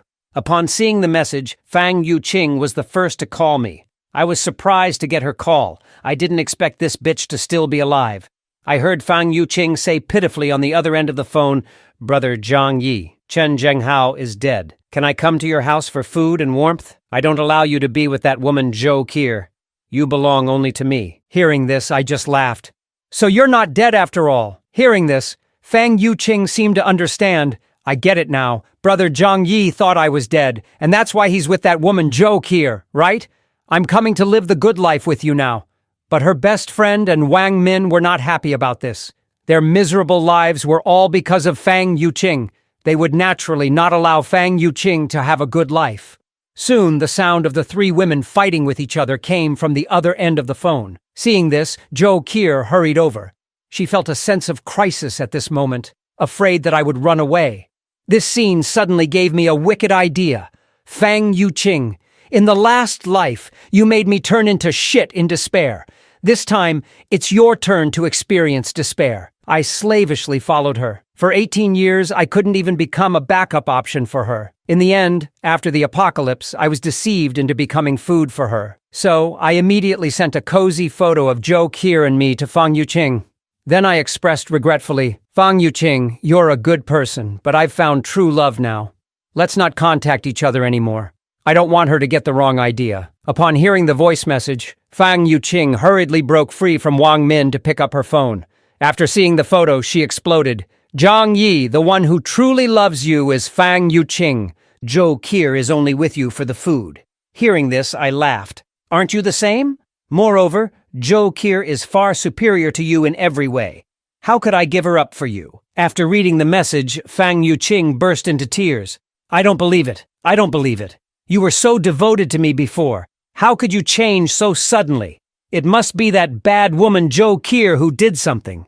Her best friends and Wang Min immediately began to mock her. "You self-centered white lotus, this is karma." On the other side, I asked Joe Kier, "Do you think I'm being cruel by doing this?" Joe Kier immediately leaned in. "I trust that you have your reasons for doing this." Hearing this, I also lowered my guard considerably. After all, no man can resist such an understanding and sensible woman. In a short while, Joe Kier made a table full of delicious lunch. I had just picked up an apple and taken a bite, when a message came in from the homeowners group chat. I saw the formerly arrogant Auntie Lin starting to make trouble again in the group. She claimed to have relatives in the upper echelons of the government, and threatened that everyone must hand over their food to her. Otherwise, everyone will be dealt with after the snowstorm. Seeing this message, I was taken aback. I remember Auntie Lin was the first to be looted by Chen Zhenghao. That she's still alive is truly a miracle. At that moment, Joe Kier quietly mentioned she had left some supplies when treating Lin Xiaohu, thinking that the snowstorm would pass quickly. She didn't expect the snow to last for 2.5 months. I was puzzled, logically, after so much time has passed. Even with the supplies Joe Kier left, Auntie Lin couldn't possibly have survived till now, especially when she also has a 2.5-year-old grandson. Hearing this, Joe Kier said that Lin Xiaohu died about 10 days ago due to lack of medication. Hearing this, It suddenly clicked for me. It seems that Auntie Lin has eaten her precious grandson. Zhou Qi naturally knew what I meant. Having been under Chen Zhenghao's control for 2 days, she has become quite numb to the concept of cannibalism. Just then, my phone suddenly rang. Seeing that it was Uncle Yu calling, I picked up the phone to answer and asked what was going on. On the other end, Uncle Yu looked awkward. Uncle Yu, as one of the few good people left after the apocalypse and also a martial artist, was someone I naturally wouldn't refuse. Uncle Yu hesitantly stated, Zhi Limei's daughter, Tang Bao, is running a fever, and she would like to borrow some fever-reducing medicine from me. Uncle Yu, who has been single all his life, was probably tempted by the young and attractive Zhi Limei. After being single for 40 years, how could Uncle Yu resist such temptation? So, he became the willing victim of this scheming mother. Hearing this, my expression faltered. This Zhi Limei is indeed not simple. Among all the homeowners, only Uncle Yu and I have stockpiled supplies. Yet she managed to make the most correct choice among many. But I didn't think much of it. After all, it's someone else's family matter. And this could be an opportunity to win over Uncle Yu for future use. So I smiled and said that I still have a few boxes of fever-reducing medicine and asked Uncle Yu to come pick it up later. Hearing this, Uncle Yu was overjoyed and profusely thanked me, even swearing that if I ever need his help in the future, he will do his best to assist me. At that moment, Zhou Qi leaned over and asked, Do you have a good relationship with Uncle Yu? I answered indifferently. People interact mainly for mutual benefit. Uncle Yu is a kind and honest person. Having him owe me a favor might be useful later on. Moreover, I don't want to see a retired soldier like him lose the last glimmer of his humanity in these apocalyptic times. Soon there was a knock on my door from Uncle Yu. Is little Zhang there? It's Yu Jiguang. Hearing this, I looked through the door's monitor. Unexpectedly, Zhi Limei also came along. She anxiously asked from outside the door, Our Tang Bao has a high fever. Zhang Yi, please help us. Before she even finished speaking, I tossed a box of fever-reducing medicine through the small door window. Give it to the child quickly. Don't waste any more time. Uncle Yu hurriedly picked up the medicine, then said with a look of gratitude, Zhang Yi, thank you so much. You've helped me out twice already in this apocalypse. Just then, Zhi Limei stepped forward and pleaded, Zhang Yi, do you have a heater? Could Tang Bao stay at your place for a while? We'll leave once she gets better. However, I saw through her little scheme immediately. You're probably wanting to take a mile when given an inch. So, I spoke calmly to those outside. Sorry, Miss C, these are special times, and I can't easily let outsiders in. Plus, we're almost out of coal. We're even resorting to wearing 8 down jackets each to keep warm. At that moment, Uncle Yu quickly intervened to smooth things over. Zhang Yi has already done us a big favor. Let's not make things difficult for him. However, Zhi Limei began to emotionally manipulate the situation. Zhang Yi, please consider it for Uncle Yu's sake, and for the sake of the child being so young. Let us stay at your place for a short time. Hearing this, my expression instantly darkened. I thought to myself, what a master manipulator this Zhi Limei is. She survived for quite some time in the previous apocalyptic world by exploiting people's sympathies. But this trick will only work on honest people like Uncle Yu. So I calmly replied, if this were before the apocalypse, Miss C, I'd have no problem letting you and your entire village stay. But now it's the end times, and all the tenants in the building want to take over my place. I hope you understand. However, Zhi Limei wasn't giving up. You let Zhou Qi stay, didn't you? If she can stay, why can't we? Hearing this, I chuckled. Zhou Qi is my girlfriend. If she doesn't stay at my place, should she stay at yours? Zhou Qi was surprised to hear this. Although she knew I was just speaking casually, having a dependable man to rely on in these times is what every woman desires. At that point, Uncle Yu also chimed in, Yeah, little Zhang has already helped us a lot. Let's not make things more difficult for him. But Zhi Limei looked dejected. I'm doing all of this for the sake of the child. What will happen to me if something happens to her? Seeing the situation, Uncle Yu felt helpless. He could only leave with her while continually apologizing to me. After they left, I sighed. With this woman meddling, I fear it might strain my relationship with Uncle Yu. In my eyes, Uncle Yu is the ideal worker. Not only is he upright, but he's also quite skilled. Now, with Zhi Limei whispering in his ear, my plans might be delayed. On the other side, as soon as Uncle Yu got home, he began questioning Zhi Limei. Medicine is scarce right now. It's good enough that he gave us some. Why are you so greedy? Zi Limei, holding the child, looked distressed. I'm doing this for our child and our future. I don't plan to freeload off him forever. Hearing this, Uncle Yu sighed. I understand what you mean, but we should be grateful. If it weren't for little Zhang warning me about the snow disaster, I wouldn't be alive today. Upon hearing this, Zi Limei began to ponder. If Zhang Yi knew about the snow disaster in advance, he must have hoarded a lot of supplies. She leaned on Uncle Yu's shoulder and sighed. I understand the principle, but while you see him as a benefactor, he sees you as a potential threat. Didn't you see? He even threw the medicine out to us, afraid that we would enter and take over his home. If he's genuinely a good person, how could he ruthlessly kill dozens of neighbors? In my view, he's just offering minor favors to use you as his henchman later. Before Zi Limei could finish, Uncle Yu loudly interrupted her. Enough! I, Yu Jiguang, can still distinguish between right and wrong. Please don't speak like this anymore. His angry outburst startled Zi Limei, who then apologized repeatedly. She knew that Uncle Yu was now angry and would have to find another opportunity to stir the pot. Uncle Yu then left, his face stern. Though he is honest and straightforward, he's not foolish. He knows exactly what Zi Limei is thinking. Zi Limei looked at the sleeping Tang Bao with a grim face. To survive in this apocalypse, I must be ruthless. Now, the deadly cold has persisted for 75 days, and the accumulated snow in the residential area has piled up to the height of an 8-story building. Leaving the area is nearly impossible, and the remaining tenants can only start looking for food nearby. At this moment, a group of unwelcome guests arrived in the snowy area. They are digging in the snow, and eventually unearthed a tunnel leading to my apartment complex. A few of them, holding shovels and hammers, crawled out from the tunnel. Without any hesitation, they headed straight for my apartment on the 24th floor. Just then, a tenant who was going out to dig for snow to eat ran into them. Seeing their malicious gaze, the tenant immediately dropped his bucket and started running. But 2 legs can't outrun a dozen. He was quickly knocked down by their shovels. Anything alive that they encounter will become their food, but they have something more important to do right now: to take over my home. This is because they recently found out that I have hoarded a large amount of food. In this end time when food and warmth are scarce, this information is undoubtedly a ticking time bomb. Once they take me down, they can live longer. Soon, this group confidently arrived at my front door.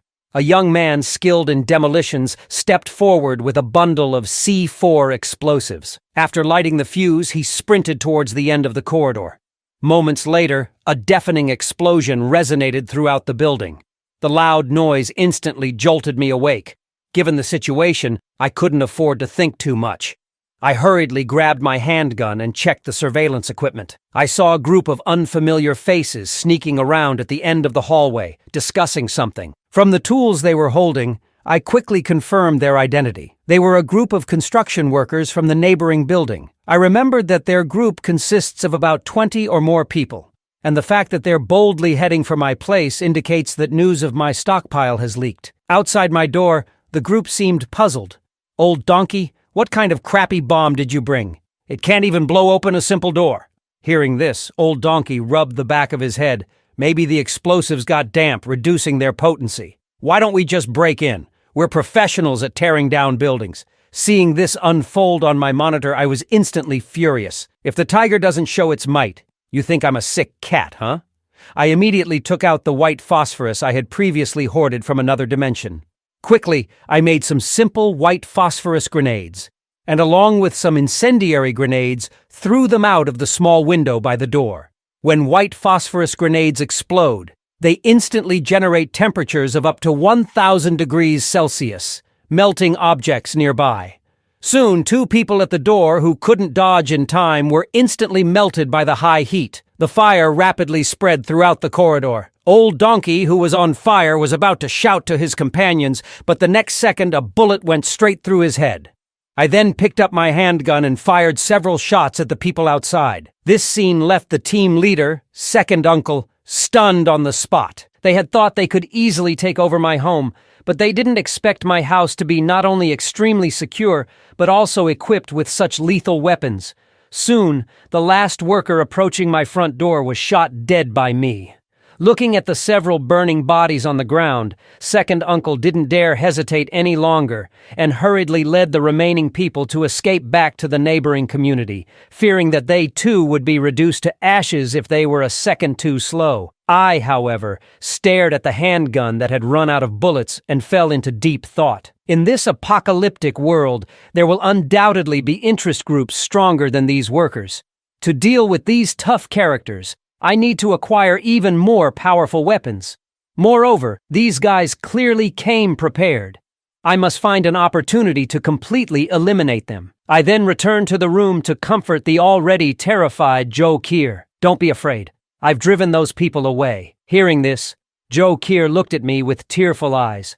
Although she knew we were now in an apocalyptic world, this was her first time encountering a firefight. If those people had broken in, she could imagine the terrible fate awaiting her.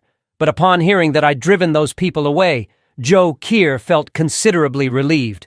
As of now, I am her only support. She then asked me what had just happened. I briefly explained the situation. Upon hearing it, Joe Kier looked stunned. These people are much more dangerous than Chen Zhenghao. Chen Zhenghao was merely flaunting with a handgun, while these workers do physical work every day, making them naturally stronger than ordinary people, and they even know demolitions.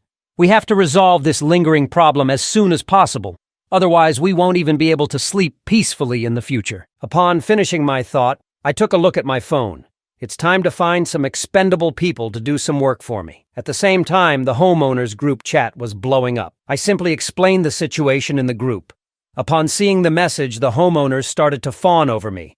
Zhang Yi, you are our hero. However, I told them that my weapons were almost depleted, and everyone would have to fend for themselves. Just then, Uncle Yu called me to inquire about my situation, and mentioned he knows the leader of those workers, a man named Huang Tianfang. Under his leadership, dozens of homeowners have already been harmed in the past few days. Hearing this, an idea instantly formed in my mind. Uncle Yu, can you provide me with more details about them? That way I can discuss plans with everyone to deal with them. Uncle Yu told me that this group comes from the building next door and are part of a group called Heavenly United Gang. The gang consists of more than 20 members, with Huang Tianfang as the ruthless leader. His misdeeds are no less than those of Chen Zhenghao. Hearing this, I decided to collaborate with the homeowners on the 25th floor to counteract these workers.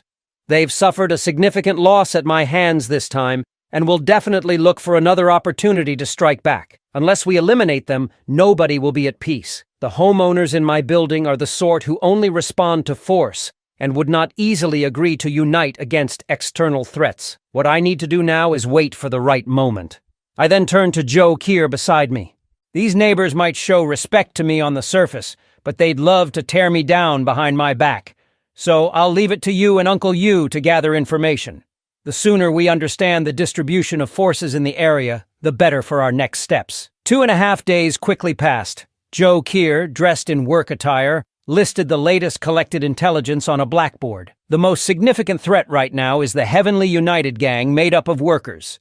Since they are physically laboring workers, they are naturally stronger than ordinary people. However, the good news is that they don't have access to firearms or other highly lethal weapons. The next is the Wolf Gang from Building 21, led by 2 thugs, Wang Qiang and Xiao Lu. Their members are mostly young people in their 20s. Hearing this, I pondered. It seems that the main threats come from these 2 groups. Homeowners in the other buildings have already diminished their numbers through infighting, so they should not pose a threat to me. I then instructed Joe Kier to continue gathering information, emphasizing the importance of confirming whether they possess firearms or other weapons. On the other side, Huang Tianfang led the Heavenly United Gang back again.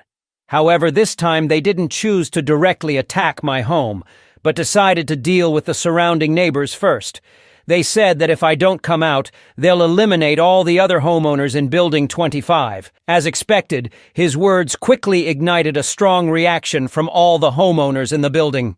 Zhang Yi, you're the one who caused all this trouble. Why should we have to bear it? If you have any conscience left, you'd step up now. Seeing the message, I couldn't help but laugh. These people never change, do they? I replied with a smile. You guys can't resist them, so why should I go out and get myself killed? You think you're the only ones with thick skin? What does this have to do with me? This instantly infuriated a few of my neighbors. Zhang Yi, did a dog eat your conscience? Your house is safe as a turtle shell, have you thought about us?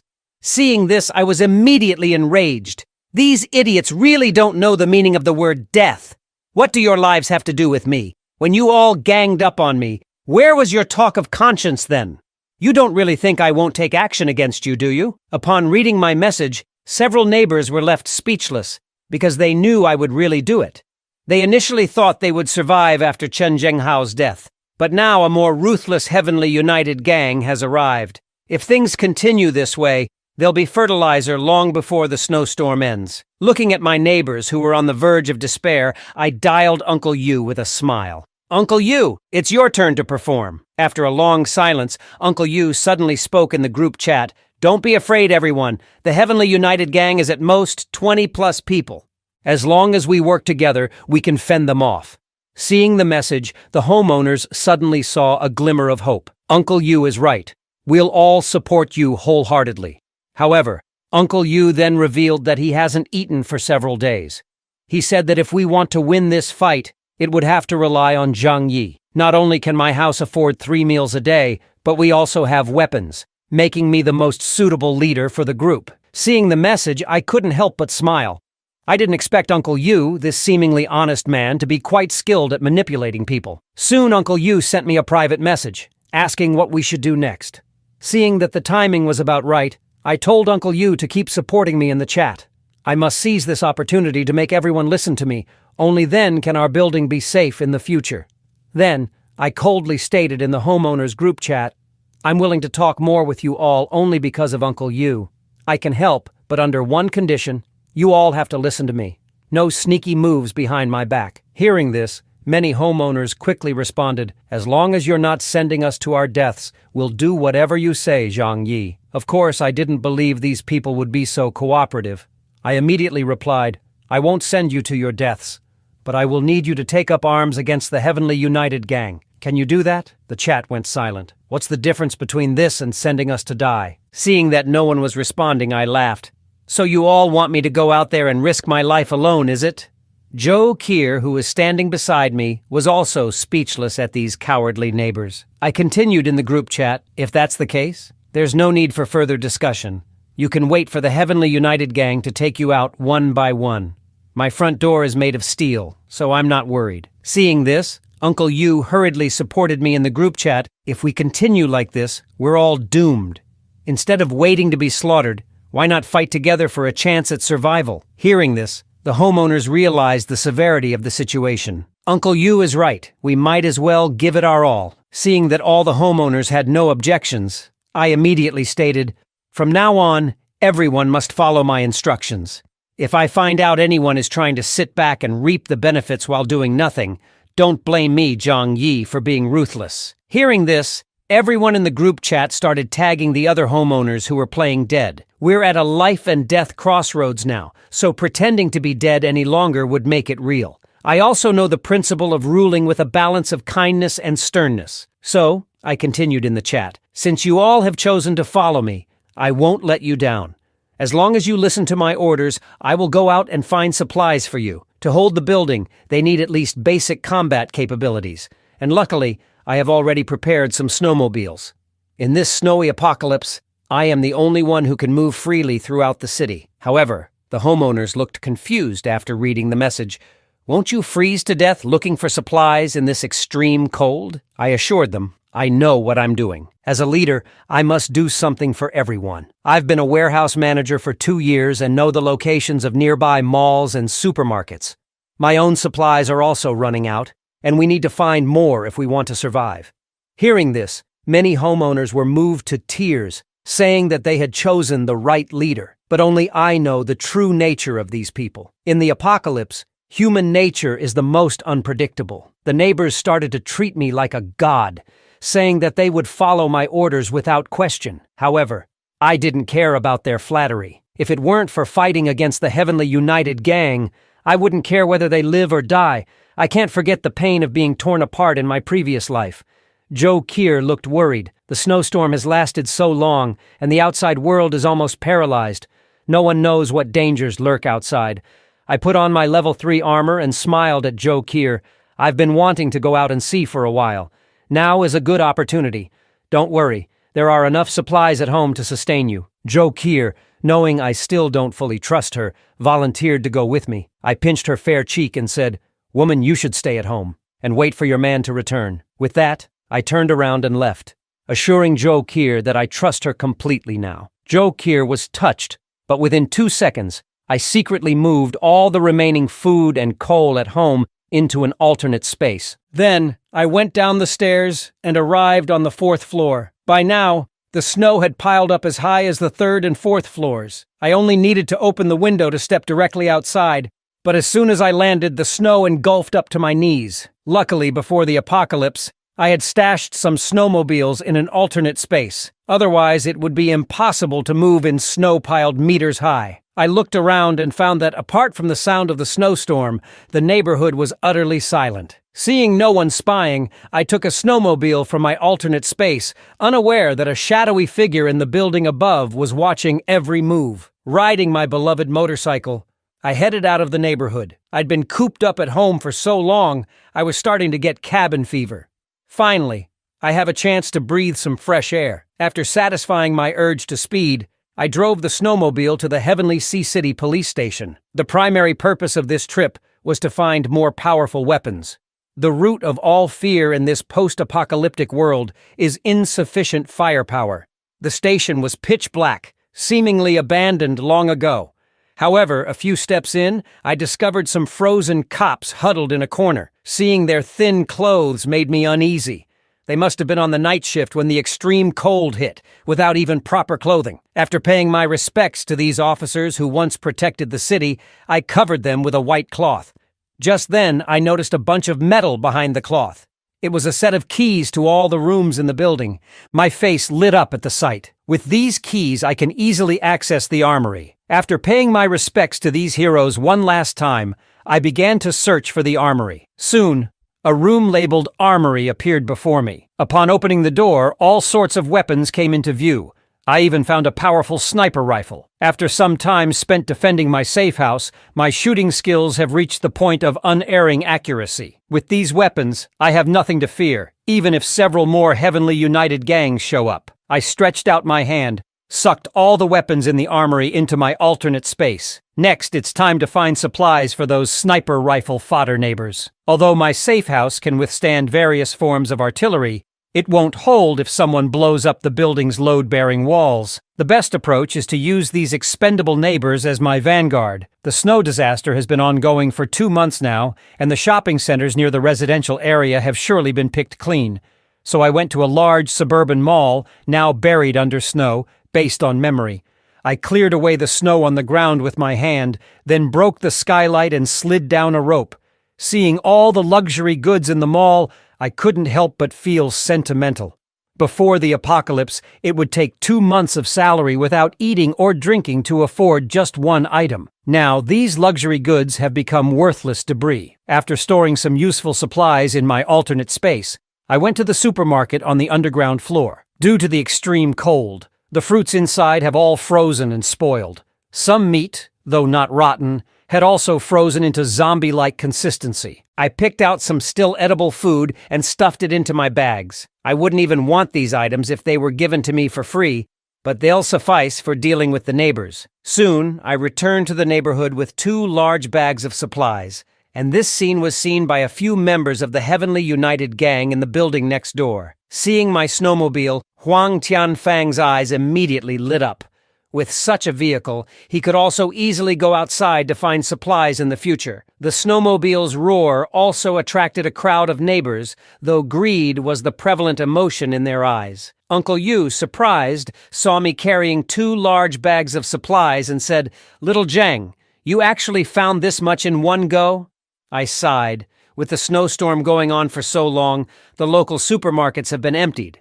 Otherwise, I would have brought back even more. Despite the supplies being spoiled by the cold, it was enough to make all the neighbors drool. Seeing their eyes filled with eager anticipation, I immediately took out my handgun and warned, I went through hell and high water to find these. I hope you appreciate that." Hearing this, Uncle Yu caught on and shouted, "Zhang Yi has brought us hope for survival. Shouldn't we thank him?" After that, he led the crowd in chanting, "Long live Zhang Yi." Seeing everyone chanting my name, I knew it was time for me to make a statement. I had Joe Keir pour out all the supplies I had found, and then I looked at everyone and said sternly, "Since you've all chosen to follow me, I won't let you down.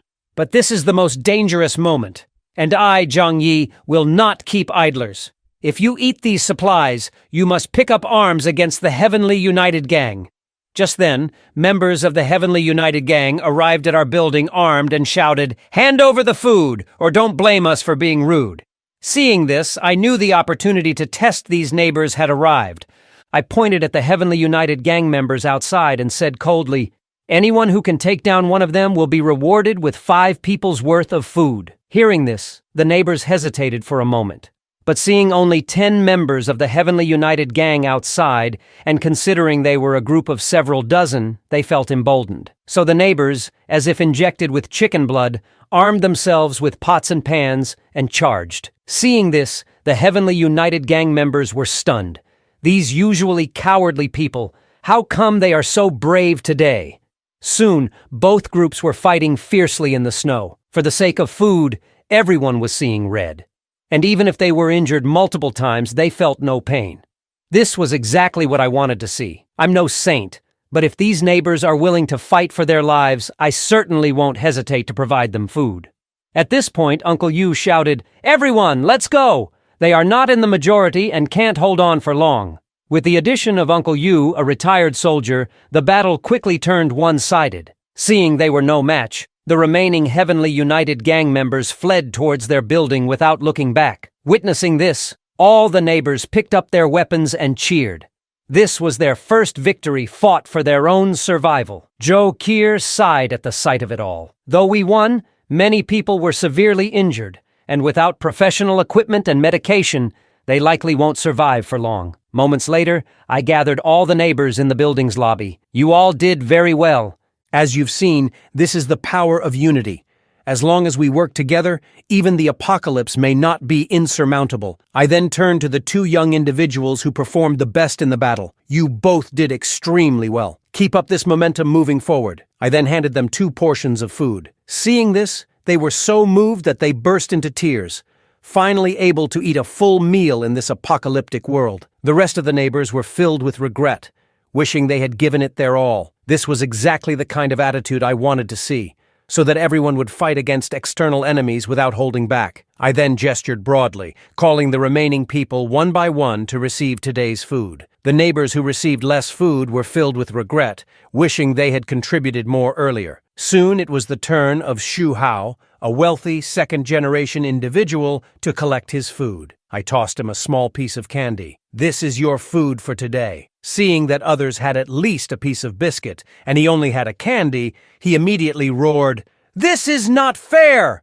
Why do I get so little food?" I responded coldly, "You have the audacity to complain?" Others were fighting on the front lines, and you were merely shouting slogans from the back. Giving you a candy is already being extraordinarily generous. I hope you appreciate what you have. Hearing this, the neighbors who received less food felt a lot better. At least they weren't at the bottom. Who would have thought that Shu Hao would try to argue at this point, saying, "There were so many people fighting, I couldn't even find a way to get in." I just laughed. I only care about results, not the process. If you couldn't find a way in, that's on you. Hearing this, Shu Hao became furious. "This is unfair, unfair. You're clearly targeting me." As soon as his words fell, I gestured for 2 neighbors to restrain him. "Who do you think you are to talk about fairness with me?" The woman next door in her 40s managed to get in and throw a few punches. And here you are, a man in your 30s telling me you couldn't find a way in? After saying this, I pointed a gun directly at Shu Hao, asking everyone, what should we do with someone so undisciplined and disobedient? Hearing this, the 2 neighbors holding Shu Hao gave him a solid beating. I then turned to all the neighbors and yelled, "If anyone thinks I'm being overbearing, feel free to go find your own food. I, Zhang Yi, will not bother you." Seeing no objections, I clapped my hands. "Very good. I hope everyone will follow the arrangements from now on. But Shu Hao, accustomed to being arrogant and domineering, was still not convinced. Zhang Yi, don't push people too far. His words had barely left his mouth when I stepped on his right hand. Shu Hao, face the reality. We're in a post-apocalyptic world now. You can't go back to your cushy life. I, Zhang Yi, won't support a waste like you who's only good for eating. I hope everyone takes this as a warning. I then asked Zhou Qier to collect the remaining food to be distributed later. But just then, a voice sounded from behind the crowd. Brother Zhang Yi, I haven't received any food yet. Fang Yuqing and her best friend pushed their way through the crowd. Brother Zhang Yi treats me the best. You definitely didn't forget about Fang Yuqing, right? Hearing this, I couldn't help but laugh. Of course, I haven't forgotten about you two, because there was never any food allocated for you two in the first place. Upon hearing this, Fang Yuqing burst into tears. Brother Zhang Yi, aren't you most fond of me? But I pushed her away with one hand. I was just speaking casually. You didn't take it seriously, did you? Besides, I already have a girlfriend now. You don't think you're better than my Zhou Qier, do you? Please stop bothering me from now on. Zhou Qier naturally came over and acted affectionately with me. Seeing this, Fang Yuqing cried even harder. This can't be. You've been fawning over me for years. How can you go back on your word like this? At that, I just laughed. Before the apocalypse, you thought your looks could bait a whole Pacific Ocean of fish. But now we're in the post-apocalyptic world. How many packs of instant noodles do you think your face is worth? At this point, Shu Hao, who was lying on the ground, chimed in. This stinking woman wanted to reel me in before the apocalypse. Good thing I'm a smart, rich second generation. Hearing this, the surrounding neighbors started gossiping. Who would have thought this seemingly innocent white lotus was actually a siren of the Pacific? Seeing the situation, Fang Yuqing tried to silence everyone, but no one paid any attention to her. Left with no choice, she yelled and ran away. I then rewarded the sensible Shu Hao with another candy. After that, I began to arrange the building's defense. Excluding the children who had no fighting capacity, we still had 47 people in Building 25. So I decided that aside from me, Zhou Qier, and the couple Uncle Yu, the others would be divided into 6 small groups, each with 7 to 8 people, on 25-hour shifts to guard against attacks from other buildings. If anything happens, everyone will hit the stair railing or other metal objects to alert everyone. The same incentives for killing enemies still apply. Whoever kills an outsider gets enough food for 5 people. Of course, those who want to slack off during their shifts will only get leftover food. After saying this, I patted Uncle Yu on the shoulder. As a military veteran, you're the most suitable person to arrange all of this. 2 days passed in a flash, and the Heavenly United Gang didn't seem to be in a hurry to attack. Zhou Qier looked worried about the 2 days of peace. Strange occurrences always mean trouble. Meanwhile, I was on my tablet learning about various ways to use firearms. The heavy snow had trapped the city, and the lower buildings were already covered in snow. At this rate, even if the heavy snow stops, it would take 2.5 months for the snow to melt. And in this post-apocalyptic world, human hearts are always more frightening than natural disasters. I then took out the firearms I'd obtained from the armory, through the pocket dimension. Human hearts may be frightening, but as long as I have enough firepower, I'm not afraid of any number of enemies. And it even has an 8-power scope for observing the situation in the community. Then I took the sniper rifle to the balcony, ready to practice my rusty shooting skills. But at that moment, 2 figures appeared in my 8-power scope. Seeing this, a cold smile appeared on my lips. The Heavenly United Gang's bastards finally couldn't help themselves. However, seeing that they were heading towards the community garage, I immediately realized they are probably going for my snowmobile. Unfortunately for them, their efforts are destined to be futile. During the day, I pretended to leave the snowmobile in the garage, but actually, I'd already stored it in the pocket dimension. Just then, Uncle Yu called me to say that the personnel for the defense had been properly arranged, and told me not to take to heart what Jie Li Mei had said during the day. She's just a bit talkative. At this, I chuckled. I won't hold grudges against a woman over such things. But Uncle Yu, are you sure you want to raise a child for someone else? I really don't like Jie Li Mei, but I don't want to ruin my relationship with you either. Uncle Yu just laughed heartily. In these times, finding a woman is already a good thing. You can't ask for too much. Hearing that, I teased. Uncle Yu, you're a strong and healthy man. You've got plenty of women who would like you. You should make an effort so that Li Mei has a child for you too. I wouldn't want you to waste all your effort only to have someone else benefit from it." At these words, Uncle Yu looked awkward. He was well aware that men usually care about their own bloodline. But that's something to think about in the future. After all, it's the end of the world and we can hardly get enough to eat, let alone have time to have children. As for other people's family matters, it's not my place to comment, especially when I've got my own problems to deal with. On the other side, a group from the Heavenly United gang stealthily entered the first-floor lobby under the cover of darkness. This time it was led by Huang Tianfang's nephew, Huang Wei, and he brought along 8 people. Just as they arrived at the stair, a brick flew right towards him. Fortunately, he reacted quickly and dodged it, but then he heard a series of knocking sounds echoing through the stairwell. "Enemy attack! Enemy attack! Those bastards from Heavenly United Gang are here again." Hearing this, Huang Wei was instantly enraged. "Brothers, charge with me! Let's finish off these cowards!" So saying, he took the lead and rushed towards the stairwell. Little did he know that under my reward policy, the neighbors on duty were as motivated as if they'd been injected with adrenaline. Within moments, they'd taken down several people from the Heavenly United Gang. Seeing how fierce these neighbors were, Huang Wei immediately yelled for the remaining people to retreat. Watching the Heavenly United Gang members fleeing in disarray, the neighbors didn't plan on pursuing them. The snowstorm outside was too severe, and it would be dangerous if they were ambushed. The knocking sounds in the stairwell also woke me up from my sleep. These guys really know how to pick their timing. Just then, a thought suddenly sprang to my mind. Finally, I have a chance to practice my shooting skills.